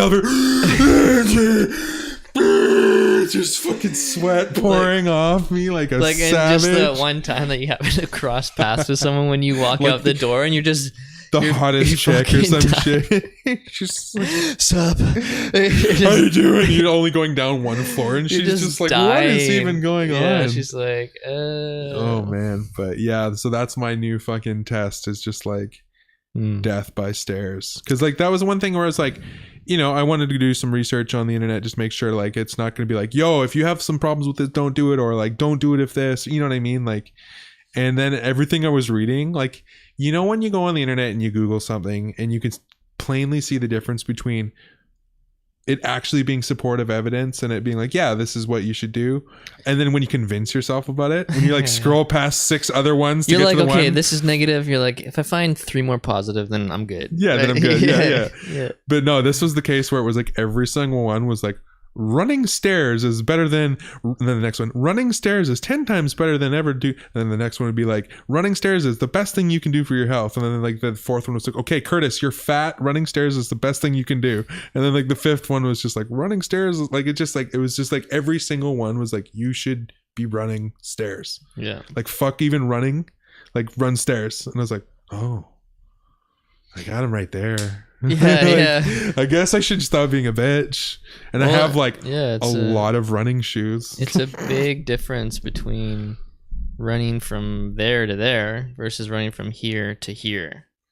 And having to lift 275 pounds up that flight. Yeah, and you're like, that's why it's so fucking taxing. You're like, Dude, it's so much You want to know what the harder. fucked up thing though? My brain's already thinking about, which I love, is now I want to get another kettlebell so I can go out in the one in each. one in each, and the suitcase, I think they call it, suitcase lifts, where I just basically walk up with fucking a kettlebell in each hand, walk up fucking, eventually get to the point where I can walk up and down fucking 37 flights of stairs with 2 36-pound kettlebells.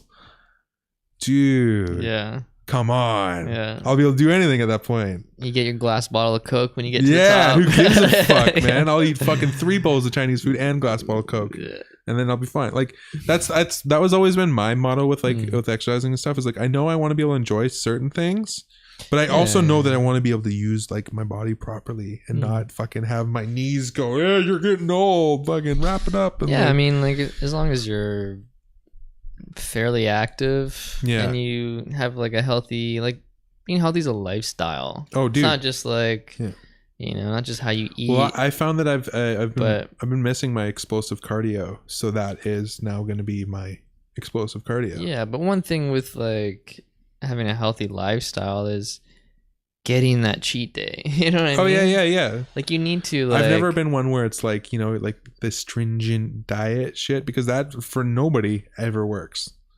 It's always like super eventually temporary. you'll break. Yeah, you know what I mean? yeah. Whether it's 100 days or 300 days or whatever. But It's going like, okay, I need to fucking if you're doing good for a while, like, you know, let yourself, like, you treat yourself to something. oh yeah. You know what I mean? And on those days too, I always know that I gotta like work really hard, but like you work really hard, so you enjoy some fucking tasty ass shit. Yeah, right. I'm just gonna be putting in some fucking work for my birthday because I know I'm gonna destroy some Chinese food.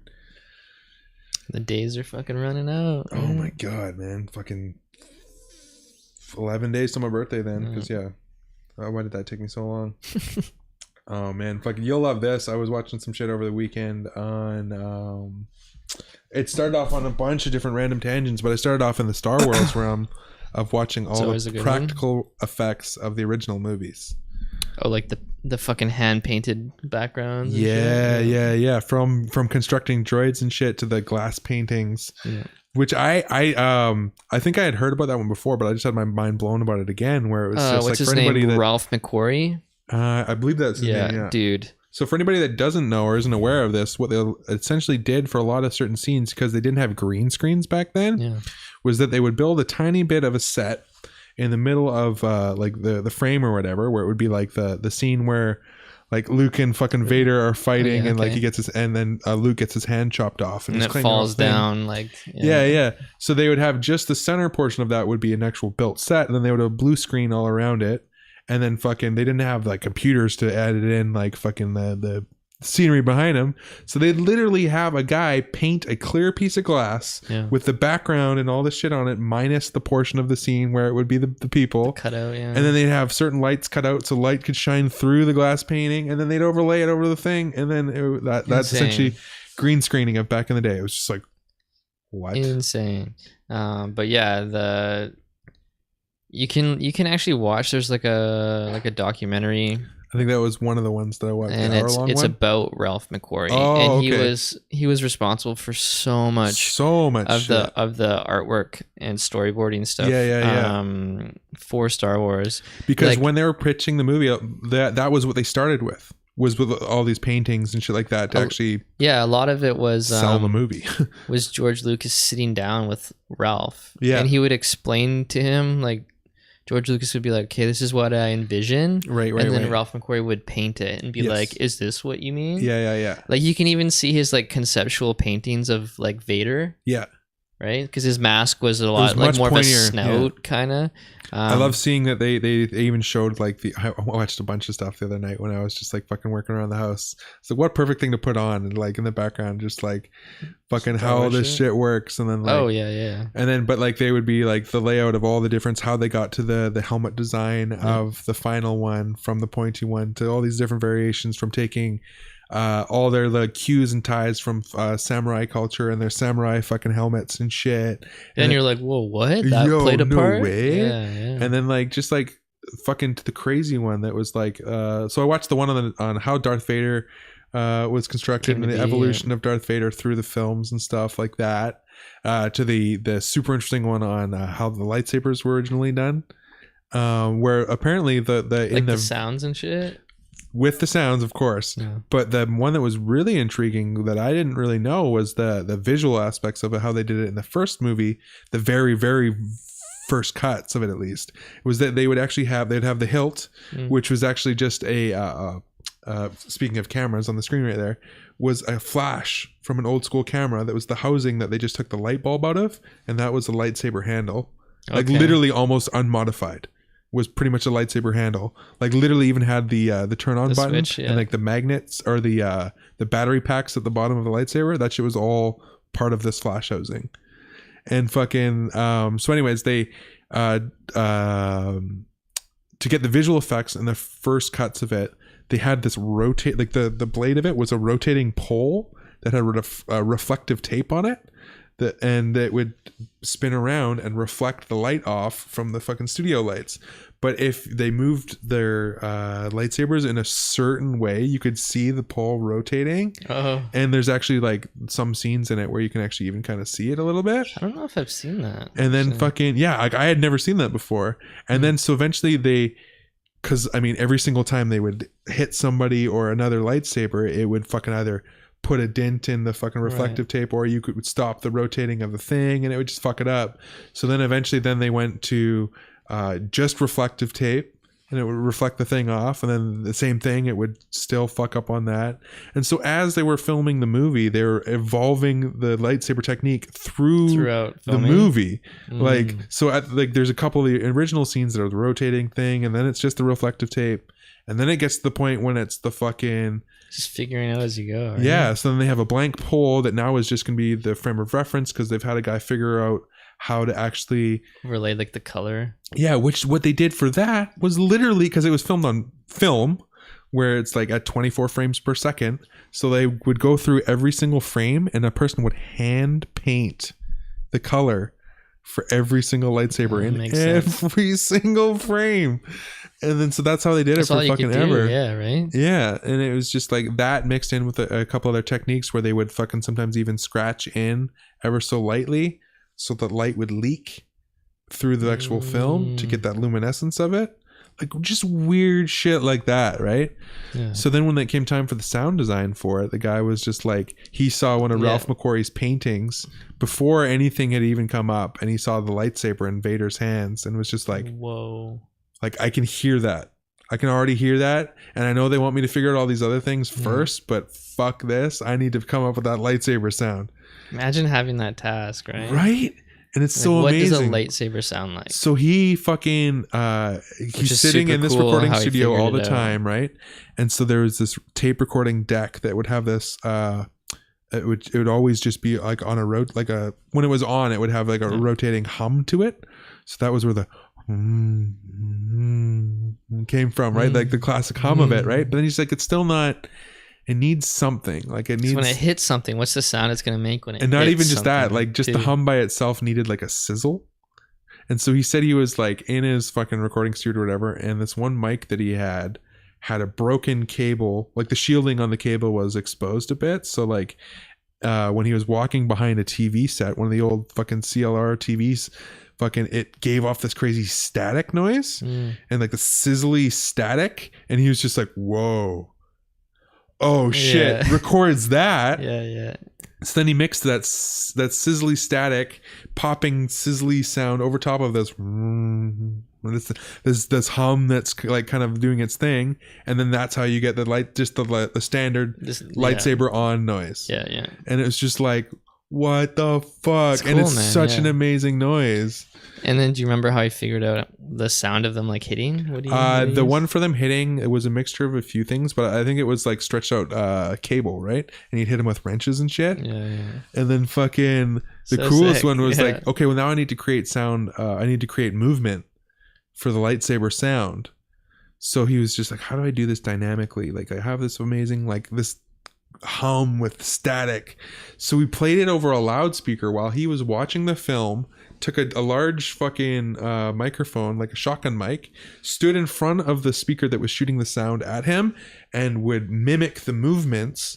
So here's the microphone point swinging past the loudspeaker, and that's how he would get the sword The fighting, swinging, the swinging noise, and then he would mix in the fucking So sick. and it's just like, oh my god, like It's so cool how people figured out oh my god, how to dude. do that. I took a fucking was it a photo or a video of this one that was where is it here?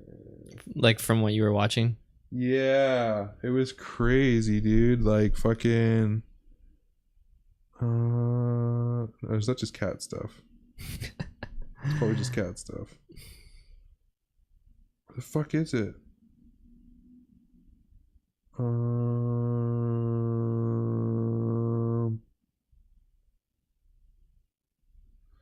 Oh, lame. Okay, well anyways, it was fucking it was just showing the combination of sounds that like would go together to make like fucking certain things, like stuff like that. It would be like a howler monkey mixed with a dolphin mixed with like fucking like shit, like how they would make the T-Rex fucking scream from Yeah, Jurassic yeah, Park. yeah, It's like yeah. 30 animals. oh fuck, here it is right here, I think. Yeah. So that as I was watching that, because it was the ILM fucking team that worked on Star Wars, it ended up leading me into the Jurassic Park stuff. And so I was just watching all this like practical effects stuff over the whole weekend. So sick. And it led me into the fucking where it was the fucking this scene. It was swan calls that went into a hawk and a rattlesnake plus the- howler monkey. for the people listening, it's for the Dilophosaurus scene, the one that has like So that fun. fucking Yeah, the big frills, and he's like the Yeah. spitter fucking dinosaur. yeah, sick, man. It's so gnarly, and it's just like, how do you just like you just fuck around? That's what you do. You're just mixing shit, and you're like, sounds cool. And Yeah. you're like, it seems right, Yeah. right? Because you don't have a frame of reference for it, right? Not even the So slightest, dude. You're just using imagination. Yeah. So it was just fucking like, and so I don't know, it just perfectly tied in with like kind of like what we were talking about the other day, like how like I find it so hard to get into a lot of movies nowadays because everything is CGI'd, like not even to the point of like Preaching to the choir, man. yeah, dude, like Don't get me even to the started point on of that. this, like it would be like, okay, we have to some guys sitting on a couch. They would animate these. Yeah. They wouldn't even put foam tiles on the fucking wall. They Just would animate some, the. yeah, You'd be easy like, shit, why man. wouldn't you even just build a fucking wall. That's why I was super hyped for episode 7 because I was like, J.J. Abrams wanted to do a lot of practical effects. Right. And I was like, fuck yeah, and which he did, Right. and it definitely helped. But it was still very heavily CGI'd. Yeah, but we're at the point right now where like people kind of go like, I mean, we could just CGI it. I mean, we could build that. it's just time. They don't want to invest the time. I know, but it's so much better for the final product. Like, It makes so things much better. timeless. Dude, just even something simple as like, I remember one for they did for episode 1 was that fucking they had when it was like coming into I fucking forgot the name. What was Queen Amidala's city? Was it Naboo? Maybe. Yeah, I think it was Naboo. Regardless, some fucking Star Wars fans who's more of a Star Wars fan than either of us is probably pissed. I think Don't give a Naboo. fuck. But when it's zooming in and they're flying in, there was one with like the scene with like the waterfalls Oh, and coming off it's the salt. shit. It's fucking salt being poured off a thing. They filmed salt. Yeah, exactly. but Yeah. that simple fact that looks so Looks much legit. more convincing Yeah. than any fucking animated water. And just the simplest things where it's just people being creative, that it's just like, no, that actually. And so like it was really interesting, like when they went into depth of the Jurassic Park film, was seeing how much work and research Steven Spielberg put in, and how much actual like Dude. the due diligence and respect God. that he wanted to actually give to the paleontology community and like do things correctly. It's like so nuts. Fucking dude, Stan Winston Studios, the people responsible for all the animatronics and stuff. That team's amazing. Oh my god. And how they Dude. like, you want to talk about learning on the fly. Even when fucking CGI came out for that movie, when they're like, okay, so go motion, we were gonna do all the dinosaurs in go motion, which for anybody that doesn't know go motion, it's essentially just like over the top version of like stop frame animation, but mixed with like kind of like a computer built in. So like, I don't know, that's the gist of it. So instead of doing fucking stop frame animation for these dinosaurs, like how they used to do like King Kong in the 60s and shit like that, somebody presented the idea of doing CGI for the first time. And that was one of the first movies that they used. It was. It really was. Like they Yeah. had done it in Terminator and stuff like that here and there, but it was only ever for like liquidy beings and like Not things with like a muscular structure. Yeah. And like when So I love that you brought that up, because it was the first test that they did. They did it in just skeletal forms, because that's how they built all. They realized they had to do they it. do Was, that's the frame. yeah, you have to do it build off the properly. frame, So yeah. it was so fucking cool to watch that they like they put so much fucking effort into making sure that even just like the skeletal structure of all these things was correct, let alone that now that that would go into like the architecture of buildings, into anything that they had to animate. Whereas like that's what I feel gets really lost in a lot of the movies nowadays, is like, oh well, yeah, we've already got a bank of walls animated, we don't have to think about how they react, we don't have to think about how this stuff, you know what I mean, ties in with the physical environment, or why there would be this, oh sorry, I was reflex like a savage, but like you know what I mean, like they just, I feel like they can just like just fly past a lot of details and not have to like give it as much of that due diligence, if that makes any sense. Yeah. Whereas in like fucking Jurassic Park, like he's like meeting with paleontology teams and spending time to make sure that like, oh, and then like when they originally wanted to have him like with like the raptors with The little raptors with the tongues. and this guy got super pissed and he's like, Guy's oh, okay, that no, would yeah, never yeah, happen. yeah, exactly. That, and then he's like, no, and then they need to bob their head more like birds. Yeah, and yeah, he shit, wanted yeah. to depict them like fucking birds and shit. So it's just, I don't know, I just feel like And it's even the word velociraptor means bird of prey. yeah, for real. Yeah. So I don't know, I just feel like after watching some of that stuff, you can see directly what I feel is You're like, missing. oh, that's why it was fucking untouchable. Yeah, because they gave it the fucking respect it deserves, man, in every aspect. Yeah. And to the point where I was going to dabble on with when CGI came in, and the animation team who used to move the animation of the characters frame by frame, rather than being like, oh, we're obsolete, they went, oh, well, there's still value for us. Yeah. And they would do it as like the storyboard, basically point of reference. And then they would went animate further scenes. than that, where Yeah. they started coaching the animation team And they took this thing where they like were like started taking the animation team to like dancing classes. Yeah. And then like in open fields and made them run around. And made them like run they're- around. Yeah. They're running around with their paws And like their this parking and lots shit, and like shit, running yeah. and jumping over things, which Yeah, is yeah. what they ended up using as a frame of reference to animate a lot of their scenes. Yeah, where they have the suits with like the balls on them, so Yeah. they can track their movements, right? And so Yeah. it was just like using their actual real world understanding of physical movement and all this stuff, and then like communicating with people who are in a digital realm, and then being like, okay, yo, They just like pulled all these resources it was together. so cool. Yeah. So it eventually got to a point where they found that team that was like building shit for like NASA or something like that, where it was like these like a directly one-to-one controlled robots that you would be able to put in a physical input over here, like your hand moving or something like that and opening, and this arm that would be in space would be making the direct movement like this. So then they had the fucking idea that the puppeteers of the day of being like, can you make us those for our movie? And then now all of a sudden that was how they ended up controlling a lot of the animatronic dinosaurs, was one-to-one fucking scale. That was directly a person making that actual movement. It wasn't a computer controlled thing. So it was like the puppeteers, rather than being like, fuck, we're out of jobs. So then they not only were those puppets controlling the animatronics, but they found a way for those to now be hooked into the computer to control the animations. Yeah. So it was like just it's cool. It was so cool, man. And like I remember seeing from, I think it was the third one, Jurassic Park 3. Right. There's a scene where they're in the jungle, and it's just shot of like basically like the knees down of a velociraptor walking up to a guy that's on the ground like moaning, and they walk up to him and then step on his back, and then they like push their talon like into his spine. And then I remember seeing the behind the scenes of that, and it's a person in raptor legs, and they have it on like dumbwaiters. Yeah. And so they're walking in these fucking robot legs onto this person. It's like it's a real person love it. inside a suit that has been sculpted and painted. And you're like, Dude, just the sculpting of the fucking dinosaurs was the simple fact when you would go, oh wait, they would do a clay sculpt full size dinosaur.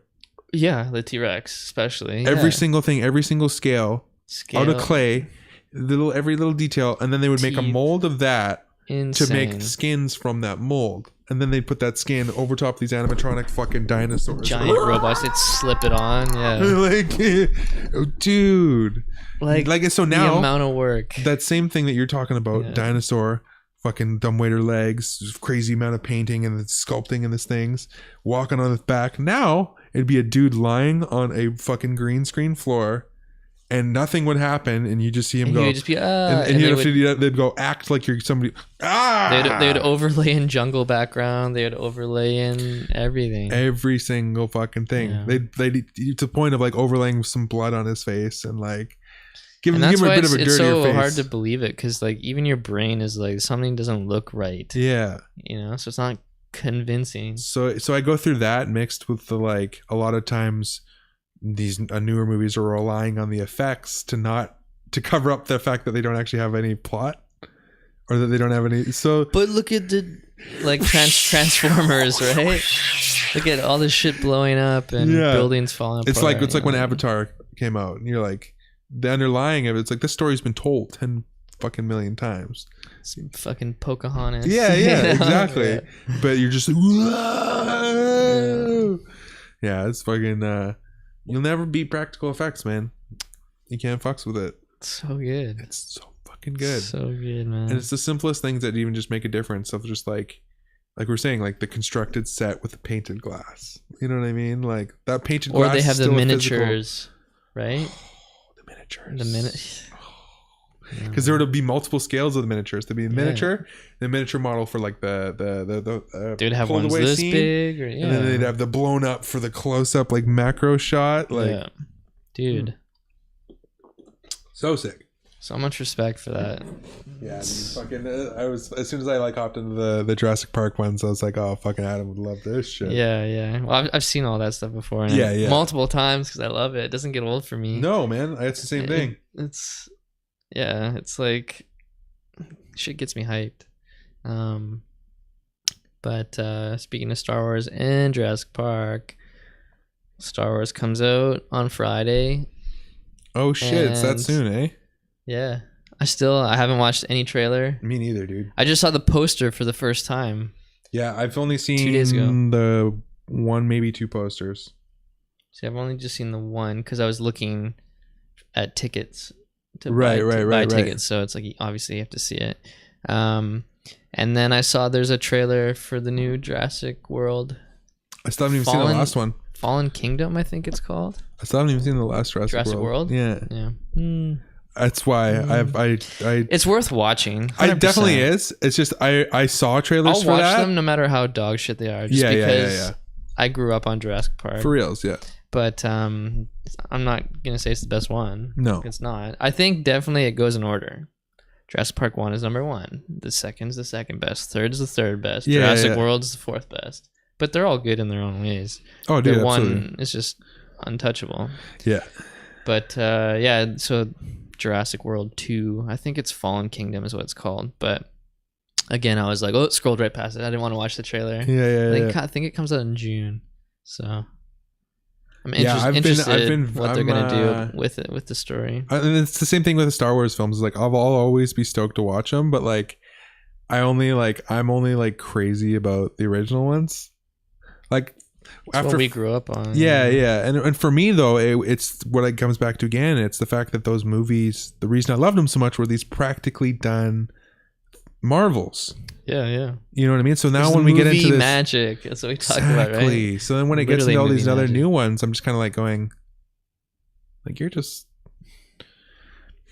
I mean, like how much of this is in it the you moment, yeah, I'm like I kind of get the feeling of like how much of this is you actually wanting to tell a really cool story versus we can make a lot of money. Yeah. We need shit blowing up and Yeah. just crazy shit going on. Where it's like I was like I don't think we kind of asked about this one about the superhero movies, but how do you feel about the fact that Star Wars is Disney? pop culture Oh. now?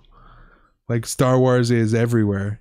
Like Star Wars is cool now. You know what I mean? Like it's like you know what I mean? Like You know, it doesn't bother me because Yeah. Star Wars is cool. Like, Exactly. I grew up on Star Wars, so it doesn't matter like how big or outrageous it gets. Yes. I will always love it for what it was for me. yeah. And if someone else is exposed for it Yeah. and likes it just like how I liked it, Yeah. then fuck yeah. Okay, good. You know what I mean? That's the I'm answer I not was kinda looking like, for. oh, it's fucking everywhere. It's like disgusting. Like, I mean, it is pretty crazy. You can get Star Wars anything. Like, But you know, when you go to the dollar store, there's like Star Wars banners, napkins, like you know anything. But that shit was no different when the era that we didn't know when Star Wars first came out. It was like that. yeah, It was Star Wars mania. yeah, So we were kind of in like the tail era of it, of these like this generation of people that would be like, "Oh, Star Wars for nerds" and like shit like that. You know what I mean? yeah. So yeah. it's like, so yeah, I don't know. I just always find that kind of question interesting because it's like, I've thought about that before. I'm like, I think it's like it's weird how this shit when just something, flips. yeah, when something is not so big, right, and Yeah. you really like it. There is always that. Yeah, I was like, feeling. people get this thing where they're like, no, it's like it's Mine. mine, like it's Yeah. this. I like it how it is, Yeah, yeah. right? But I have that shit if it sometimes with gets like more fashion. out there, yeah, if it gets more out there, and I mean, dude, Star Wars it's so good. Oh, it's dope. You know what I mean? And The it one thing brings that- so much like enjoyment to people's lives. So Yeah, it's like, yeah, fuck yeah, like The one thing that kind of bummed me out that I just heard though was apparently Disney now, since they have full rights, is as completely ignoring anything that has happened in the excluded universe, like the novels, expanded books. Yeah, the universe? Yeah, expanded universe. That doesn't they're- count now. And nothing that has ever happened there is actually, if it's not Will in be- those 6 movies, that's all that matters. Nothing in the expanded universe actually like is lore anymore. so like when they make future stuff, they won't include any of that. Yeah, They'll just no, still make it they'll up as they go. they'll go their own way. They're like, nah, that was them people exploring their own little avenues. What they thought Star Wars was, we know what Star Wars is. It's only off of these 6 movies. That's our history. We don't have these. Well, we're past those now, Yeah. so we're making Yeah. Which is kind of like there's an entire culture around that shit. Like the fucking Jada and Jaden books and like the fucking Boba Fett fucking bounty hunter series and shit like that, and like all this crazy shit where you could literally just. I mean, that stuff like I haven't really dove into, but I know it exists. I haven't fully delved into it myself, but I did when I was younger. Like, but I mean, it seems like why wouldn't you pull from that? Because exactly. But the way it seemed like the way that they worded it was like they wanted to be able to be like, we're gonna do our own thing, but if we want to make a movie out of any of those books, we damn well better. You know what I mean? We like, will, yeah, we will. We damn well will. You know what I mean? You're just like, fuck you. It's just Disney wanting to be able to have their little spin on shit, you know? What did you think of Disney buying Star Wars? It seemed like the right choice. To be honest, I think so too. I think it made perfect sense because for Disney will always, you'll have their core team. Yeah. They'll get older. Then you get new people that are hired in to take their place, and that's forever. So that way Star Wars will never die. You know what I mean? Like if someone is to step in to keep something going, a company that big that is always has new people and it will be forever. Well, and it's also like, who else would you rather want to take it over? Someone who's just going to do a couple movies and that's it, or you want someone to just make it live Star Wars forever. live forever, right? It's like Disney, I totally understand. Oh, exactly. Why That's my feeling. I was like, yeah, no, that makes sense. It's like part of you is like, yeah, well, it kind of might water it down a bit, make it like not as good. like the Star Wars world shit at like Disneyland and shit like that. Yeah, but then you're like, well, who else would buy it and like keep it going? Do it justice. You know? Well, I don't know if they're doing it justice. But yeah, I know. You know what I'm saying. If anyone's the lightsaber battles look cool. Yeah. You know, exhaust. Yeah. That scene the first time when he put the lightsaber through the really thick wall of steel. Oh, episode 1, and it was melting. Yeah, you're like, oh, that was pretty good. That was before Disney, though. I know. Fuck. Okay, I can't even give Disney props for that one. That was episode 1. I know. Yeah, Qui-Gon, man. I know. I love it that. Locked in. That was one of my favorite things. So fucking so sick. Good. And dude, and funny about episode 1, right? Think about how important pod racing was in episode 1. I remember watching like this whole thing about episode 1 being made, and during production, George Lucas came in to work one day and he literally was like, all right guys, I have something new I want to add. He had a dream during production. It was already being made. He had a dream about pod racing. That's so fucked. He came into work and he was like, okay, change of plans. We're going to add this thing called pod racing into it. And he's like, it's basically like the Indy 500, right? He's like, yep, I need you guys to start designing stuff. This is what is going to be a big part of the movie. And then when they sat down with his team and he was describing, he wanted the main bad guy pod racer, right? Sebulba. Yeah. Right. He's like, I want him to walk on his hands and use his feet as his hands. And I want him to be really grumpy looking. Right. Yeah. That's all like the direction he gave them. Right. And so one of the people on like the art team, she was like, okay, went home that night, right? Was told this in the morning, went home that night, and she's like, okay, he needs to walk on his hands, use his feet as his hands, and he needs to be a grumpy looking sort of animal, right? I remember seeing all the sketches. And she's like, what's a grumpy looking animal? She's like, oh, a camel, right? They look grumpy. And then she drew up Sebulba, came in the next day and was like, what do you think, George? And he's like, perfect. Yeah. Could you imagine? That's literally the story of how Yoda became to be. Yeah, it's like to be honest. But for those people though, you're like, they went home and they're like, first try. Yeah. Perfect. Like George Lucas be like, perfect. You'd be like, holy shit. With the Yoda one, they were spent so long trying to come up with this design for Yoda and blah blah blah, and like it was coming out looking really weird and like elfy and like just elfy, super creepy and like just it didn't look good. Like it was not a good idea. And then this fucking this designer came in, and I forget his name, but he came in and he was just like, I can do it. I got this. Just went home overnight, looked at himself in the mirror and was like, oh, well, I got a bit of a character style face. So he modeled Yoda's face after his his own face. fucking face. And like this, like, and then Amazing. fucking, and then came in and they're like, that's it. And then like, but they didn't put 2 and 2 together that he did it after his own face till like partway through filming. They're like, wait a minute. You just made the like blatant. He's like, right. Yeah, right. like- Let's see. Let me see here. What would That's I look sick, up? man. Yoda's creator? Yoda's Yoda? Who made Yoda? The original Yoda. Yeah, let's see this shit. Stuart Freeborn. Come on. Can you tell me that's not fucking Yoda?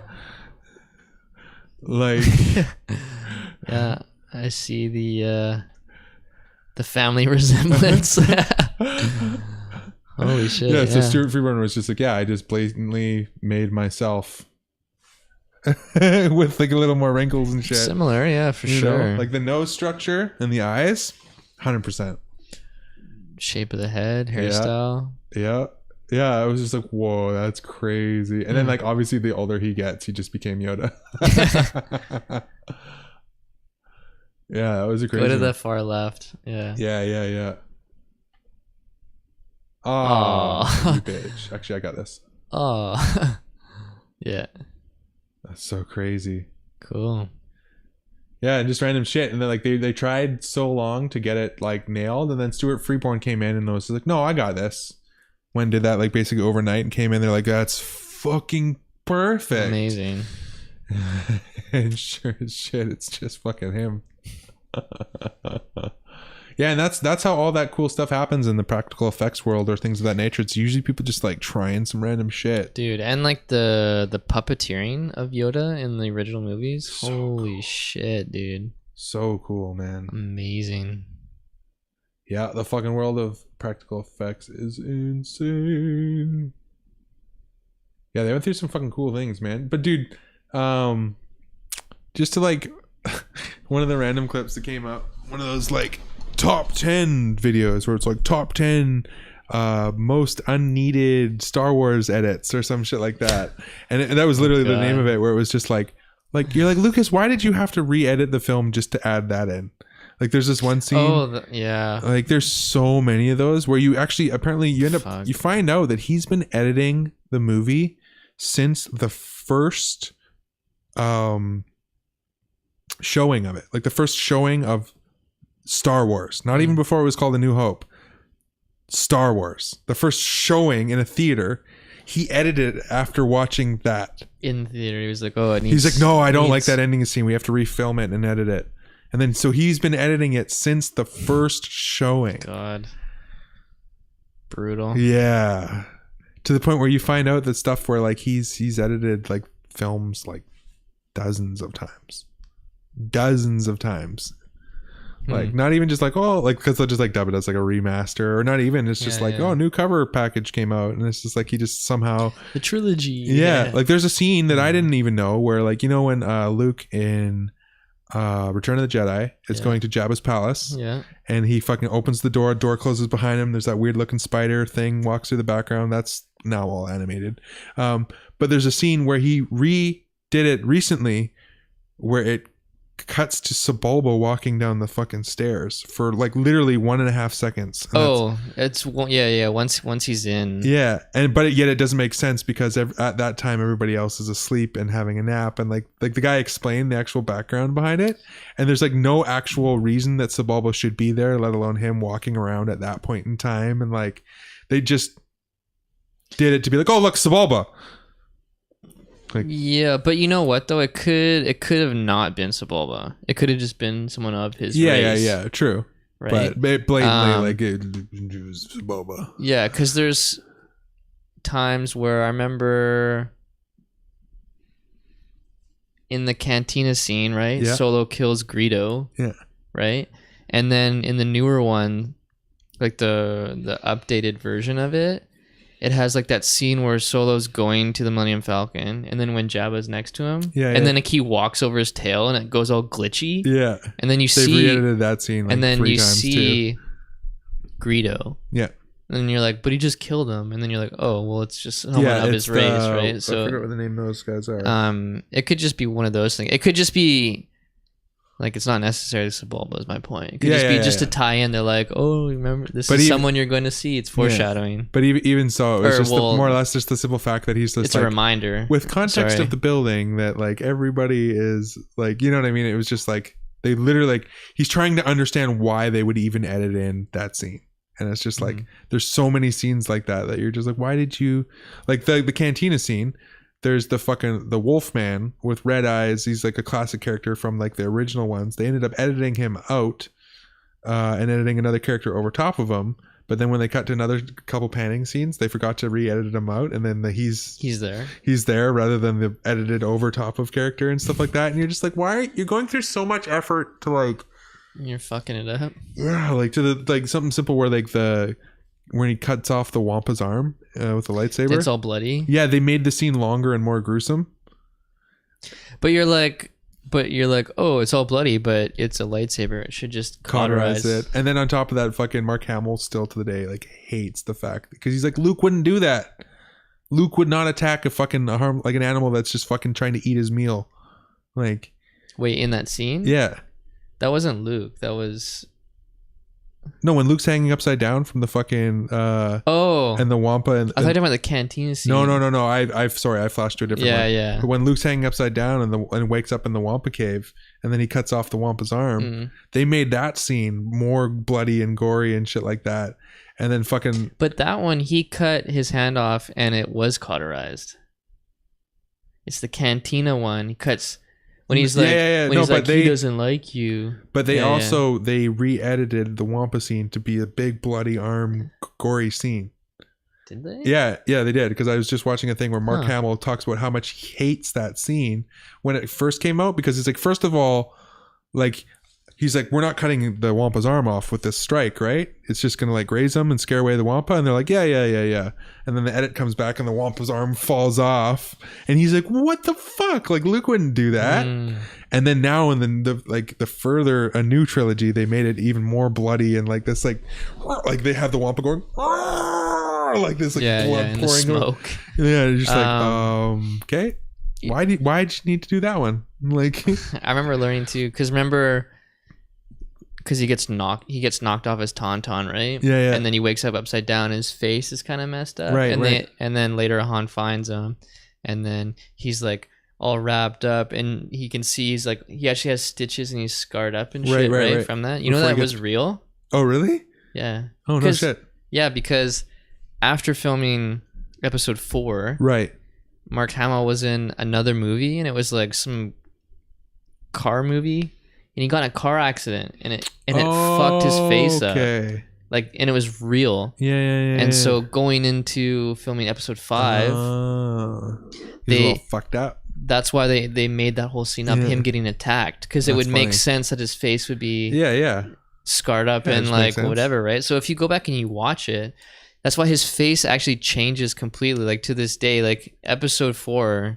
His face was like super like mousy, like pointier. And then afterwards, his nose is a lot flatter and pushed up because he had that crazy car accident. So they tied in that scene of him getting attacked to kind of make sense with what happened to his face. Right. Like, he couldn't just go and film it, and people would be like, "What the hell happened?" Yeah, they made it fucking practical. That's dope. Yeah, so that's why that scene was in there. Yeah, was to give sort of an explanation as to why he had like stitches and scars on his face. Yeah, and then it slowly goes away through the film as it fucking heals up. I like it. Yeah, right. Yeah, interesting. Right? There's just so much shit like that where like you can literally like just with how good of movies those are, you can forever be entertained just by researching more about them. Yeah. You know, you'll forever find out shit, and you're like, "Fuck, I didn't know that." Yeah. You're like, "Yeah, that's sick." Well, there's even like the simple one with like Leia's outfit. That they had an actual fucking like jewelry designer fucking sculpt that. Oh, for like Jabba's Hutt? Like, yeah. The fucking slave Leia? The slave Leia outfit. Yeah. And fucking so they made it specifically for her, and then her knowing that she was going to be in this big movie or like this movie knew it was going to be a big movie, of course. It's the third one at that point. She fucking showed up to the set like 10 pounds lighter than she had been when they had sculpted the suit. So now that was supposed to be much more form fitting than it actually is. It was like Loose? hanging off of Yeah, her, yeah. and you can actually even see it in some scenes that it's pretty fucking loose, and like that's where you get all that side boob action and like. But it was like she fucking showed up 10 pounds lighter, and they're like, oh fuck, See, I didn't know that. like we only got one of these. It's a one-off. Yeah, and then they had like another suit that was, they had two of them obviously, like the prettier Sample. well, it's like they have a prettier like the movie version, and then they also have a kind of like a stunt version where it's made for like a bit more of the action scenes, made out of like rubber and shit. But yeah, it's just like, I don't know, it's the interesting one. Like back in the day, you talk about even just like with the face changes, that like the difference of them in the first movie, like everybody was so thin, Yeah, yeah. and like, and it was just even the difference of like people just like not having money and being very well nourished. Like I'm not saying that in like a bad way, but like that's just literally like, that wasn't a focus during the fucking the Get that 70s. Star Wars paycheck. Yeah. Where it was like, well, just even during the 70s, it wasn't like like food wasn't a big gluttonous thing. It wasn't very common to have, you know, if you're a fat person, you just fucking loved food. You know what I mean? Where nowadays it's just like there's so much fucking access to like ridiculous food. Everybody's fucking fat, myself included. Fuck. But yeah, I don't know. Fucking Star Wars, man. It's this Star week, Wars, new one's yeah. coming out. Yeah, man. Gonna watch it a couple times for sure. Yeah. At least twice. We need to. Yo, I'm we down. We should I'm buy totally down. tickets for soon. Yeah. I don't know, this weekend. Yeah, I'm game. We'll figure it out. Yeah. Fucking oh, the other thing I wanted to bring up, I finally watched Grizzly Man. Oh, Have you ever fuck. watched I've never that? seen it. No, I've heard so much about it. It's though. so worth watching. Yeah. It was really entertaining, man. But like what Rogan said, it's like the most underrated, not supposed to be a comedy. Right. Isn't it like at the end, right? It has him getting eaten, but it's the audio. They don't actually fucking they don't play the audio. At least from what I remember. I thought that's what it was. It was like, because he had his camera, but it No, like they just had- ended up filming the audio of him getting eaten. Yeah, they had the audio in it, and they Took it out. but they fucking only showed a guy listening to it, not his ex-girlfriend. Like she made this other person listen to it because she didn't want to listen to it, and he like looked at her and was like, I don't want you to ever to listen to this. Like destroy this. Like please destroy this tape. So Can imagine. yeah, it was fucked. But the dude was like, Imagine hearing the audio of a fucking person getting eaten alive by a grizzly bear. two people getting eaten alive by a grizzly bear. He brought a girl with him that got eaten because of I him. didn't know that. Yeah. I thought it was just him just fucking trying to.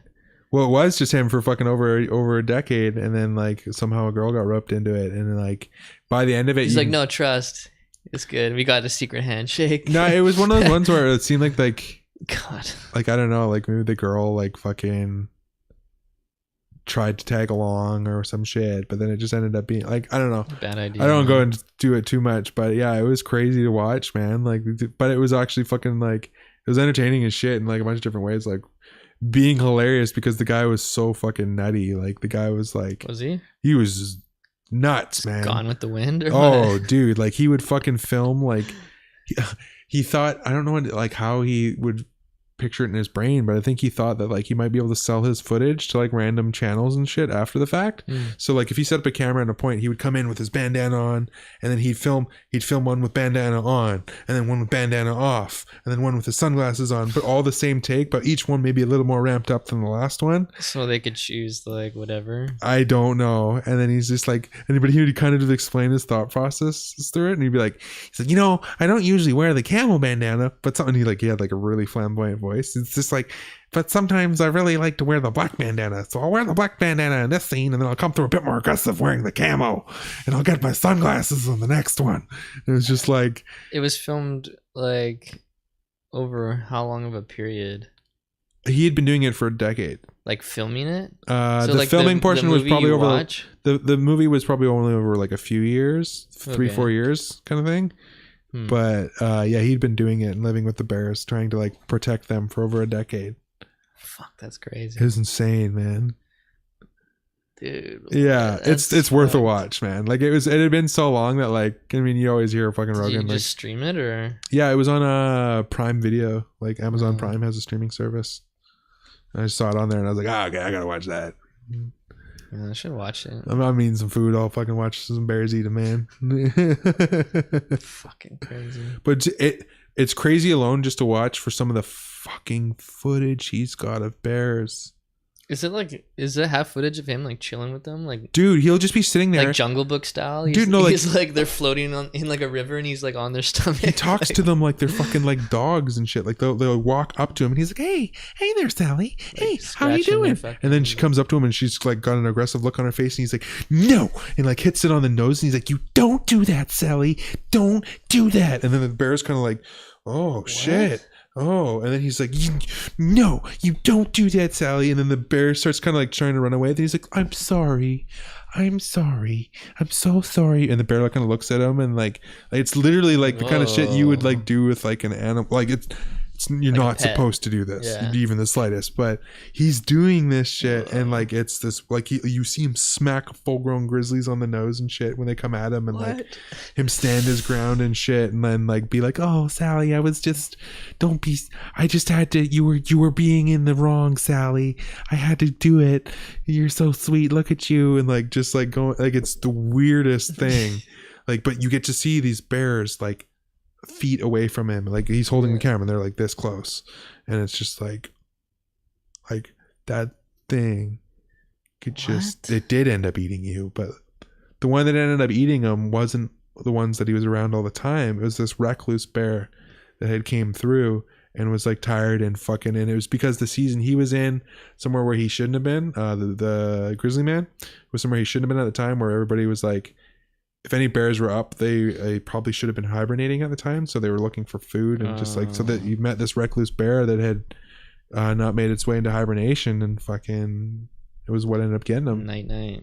Yeah, dude, it was crazy though seeing the fucking like, you know how like you can see like a person explains something, like whether it's something normal or something horrific as fuck, and just by their demeanor you can just tell that this person's seen some shit. You know what I mean? Yeah. Like, so there's the guy that ended up like knowing Grizzly Man because he would fly in and out with his float plane and stuff, and For like supplies or yeah, something. yeah, and just would do like tours around the area and just I don't know, like was like a local, I guess you would say, and fucking, and he's the guy that came across Grizzly Man like being eaten by a bear, like. And fucking like what ran back to his fucking plane as he was, I think, being chased by the bear back to his plane, and then the bear went back to the body, and then he was starting to fly back over the bear eating Grizzly Man, like low flying passes to scare him away. And he said that the way he's explaining it, like again, this is where I was saying by his demeanor, he's explaining it so calm. He's like, yeah, I was just walking through the thing. He had like the hay hanging out of his mouth. He's like, I was walking through the thing, Chewing on wheat. and I just came along, and there was a bear, and first I saw a hand on the ground, just a hand by itself. There's some bunch of tendons and blood hanging out all over the place, and they came through, and there was a bear just mounting on a rib cage. Just kind of you hear the crunching sounds of him just snapping through bones and flesh, and he's explaining it so calmly, and it's just like the most fucked up thing. He says, "Yeah, and I started, I knew how to get out of there. I ran out of there. The bear was chasing after me, and then the bear went right back to eating." So he's like, when he was flying over to do passes to scare the bear away, he's like, it's like the bear fucking didn't even pay attention to me, and then the lower and lower that I got, he just went, oh, okay, I just have to eat him faster, and like started putting a hustle on, and it was just like, whoa, dude. Like, And that homie's just dead as fuck. yeah, and they went back in and fucking, like, I think it was like the next day or whatever, they ended up killing the bear. They ended up killing the bear that got him. And then the fucked up thing is that guy's like, What was there anything left of the guy? barely. They put what was left. pun. Hey, I didn't even mean that one. They put what was ever left of him and his girlfriend in fucking plastic bags. And so the coroner got 2 plastic bags of people. And fucking, yeah, that guy was like, when he was explaining after they killed the bear, he was like the fucked up part about it he wouldn't want us to kill the bear. Like after the bear had eaten him, he's like, we The wouldn't. bear's just doing Yeah. the bear. But when they killed the bear and they cut him open, they said they found Like skull or people. People? Not just like the two people he had just eaten. like body parts to Of make up. other people. Holy shit. So this bear had been on a fucking. He had the taste. a bender. Yeah. So it was He fun. had the taste. He had the taste. You know. Thirst is real. Yeah, bro. So that one was actually really Holy interesting to fucking fuck. watch because it was just like from like a psychology standpoint of even just like watching the mind of this crazy dude Yeah. to seeing footage that close of bears to like just a bunch of stuff that they go into. It was actually really good. It was definitely great. And then to the point of it, like I say, being like humorous. You're like, this is fucking hilarious. Like, Yeah. you know, I don't know. It was really good. Heavy, but good. Yeah. Yeah, for reals. Is it like you watch in the morning, start your day off, or you end your day on like? Is it a high note or a low note? When in the day should I watch this? I think that's a good ender. End of the day. Yeah. Alright. Because then you're just kind of like, all right, Oh shit. you know, it's good to do what you're into, but it's not be a fucking idiot. Because like they go interview like a bunch of like indigenous people that are like grew up worshiping bears and shit like that, and they're like No, you would they're never like do no, like we have a strict bond with animals, but the one that you will never ever fuck with or try to bond with is a bear. Ever. that. Really? Yeah, or at least grizzly bears. They were saying, yeah, they're like no, like anything else. Where was it? Like Alaska? I think so. Yeah. Yeah. Which the cool thing was though is he befriended a bunch of little foxes Oh, so and lived near a fox den, and then like the foxes would follow him around everywhere and shit, and like yeah, like he would call the foxes and they would like fucking like there's this one part where he's like in his tent and you just like see like something like pawing at the thing. You're like, oh shit, is that a bear? Oh no, those are some little paws. And you go outside and there's just a little fox sitting on top of his tent like playing. I just imagine it like the fucking what's that Disney movie with it was like a fox and something else became friends. Right. Now Fox and the Hound? Maybe, yeah. I think that's Fox and the Hound, yeah. Yeah. That's what I just imagine. Just For or like the real. Lion King scene of them walking across the log. It's just Yeah. him and all these foxes. No, for real. Dude, there's some crazy shots in it where like he'd film a scene that would be him talking in front of the camera, massive 1,200-pound grizzly bear right behind him, like 10 feet, just chilling, eating the grass. And then fucking he's talking to the camera, doing his thing. Oh my God, look at this bear. And then that's So it. he's by himself. He's by right? himself. Yeah. And then he walks off camera. And then all of a sudden his foxes run onto screen while the bear is still just eating the thing. And like mama fox, couple cubs start running on. He comes on camera and he's just like What up? What up? Like, what up, foxes? And like just like the most like beautiful Just random Dr. candid. Dolittle. Yeah, the Like- most random candid shot that the only person that would be able to get this is this insane dude that thinks he's a bear, you know, and like because this whole Yeah, thing I he wanna see wanted he this. wanted to become a bear. Yeah. Yeah. Just want to be accepted. Yeah. The fucking bear family. He was down with the real world, so he wanted to become a bear. And if he fucking died doing so, then he became a bear. Yeah, it's really good. It's definitely really good. I'll watch it again for sure because like it was. I didn't like sit down and directly watch all of it. I did for most of it, but there was some parts where I was kind of like doing some shit. So, but yeah, it's great. It's fucking awesome because it tapped on so many things from like the comedic, the document because it has what's his name? Oh, Narrating. yeah, what's his name? He's the guy with the complete Norwegian accent who does all sorts of documentaries. Oh, God. Hurst Vergarden, I I don't think it know. is. Grizzly Man. Narrator. Werner Herzog. I have to hear his voice. When When did this movie is like pretty old, eh? yeah, it came out in 2005. Yeah, I'll fucking just quickly show you fucking Werner Herzog because you'll know his voice as soon as you hear him. Internet is just a representation of what or VR, for example, of of what is deeply embedded in our souls. He's an Faintly interesting familiar. character. We need some like technology about this, and it wasn't just. It's Is also he, You like- can't just read a you headline. need, and you walk need to away hear from him it. through like the documentary mic, like super compressed and limited. It's like fucking what's his name, David Attenborough. You know the guy that does like Planet Earth shit. Encounters at the End of the World, Dark Glow of Mountains,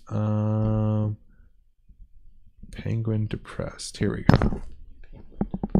This should be one. That, So she, as soon as she can, she escapes from the rock. I just want to hear his. Is that fucking- him or No, that's not him. I just want to hear his documentary voice. It's so his good. documentary voice? Shortly afterwards, but one Here you of them caught our eye, the one in the center. He would neither go towards the feeding grounds at the edge of the Have you heard that ice, voice? nor return to the colony. Maybe it's like Shortly sort of familiar, but afterwards, we saw Okay. him heading straight It's towards It- the it mountain, sounds something like- so calming about his voice, though. kilometers away. it sounds like the less dramatic version of the goldfish from Dr. American Amy Dad. explained Right, right. even if he caught Right? sure. him and brought him back to the Maybe that's why colony, it sounds sort of he familiar. immediately head right back for the mountains. Dude, look at that fucking background. That shit That's looks like a insane. painting. Why?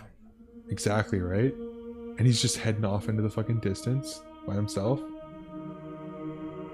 But yeah, he's one of those people, man, that like he's done a bunch of crazy documentaries and stuff just because his voice lends it to it so well that like he just gets really enveloped into it. And he's the voice behind the Grizzly Man documentary. So it goes through this Grizzly Man stuff, and then it comes back to Herne Herzog, and he's like, and the crazy man did not know what he was doing. It's just like this Calls guy him the crazy man. so like fucking just like calmly describing the situation at hand. The 1,400-pound beast lay before him that could rip him to pieces. Yet he pets him on the nose. Yeah, it's definitely a good one. But yeah, fucking that's pretty much fucking Grizzly Man. Yeah, I gotta check it for sure. yeah. Fucking new Star Wars coming up this fucking weekend. Fucking we both go. got some new shit to fucking watch. I definitely want to go check that out, so let's do it up. Yeah. Fucking that'll be a good little check-in pod after the fact too. We'll spoiler alert it for everybody. Yeah, right.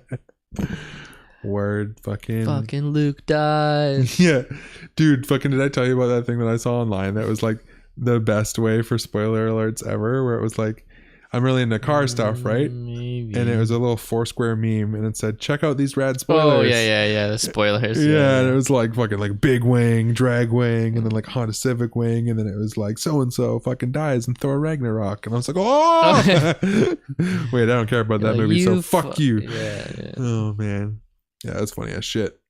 But yeah, let me fucking. What are we at? Fun. Oh, fucking 222. Jeez. Should we wrap that up for today then? Yeah, man, let's call it Put the old cap on Go the on. birthday pod. birthday pod. Yeah. The belated and early That's right. birthday pod. The we both getting old as fuck birthday pods. The funny thing is, anybody that's like older, and that's like, you fucking son of a bitch, you're old as shit. I mean, you're young as shit. We're old as shit. I don't know, something like that. I am getting old. My brain stopped working. So. But anyways, So we're calling it. yeah, let's call it right there. That's good time Yeah. as any. True. So word. Thanks to anybody that was listening, Yeah. and hope you all have a fantastic week. Yes. Enjoy your day. Peace. Peace.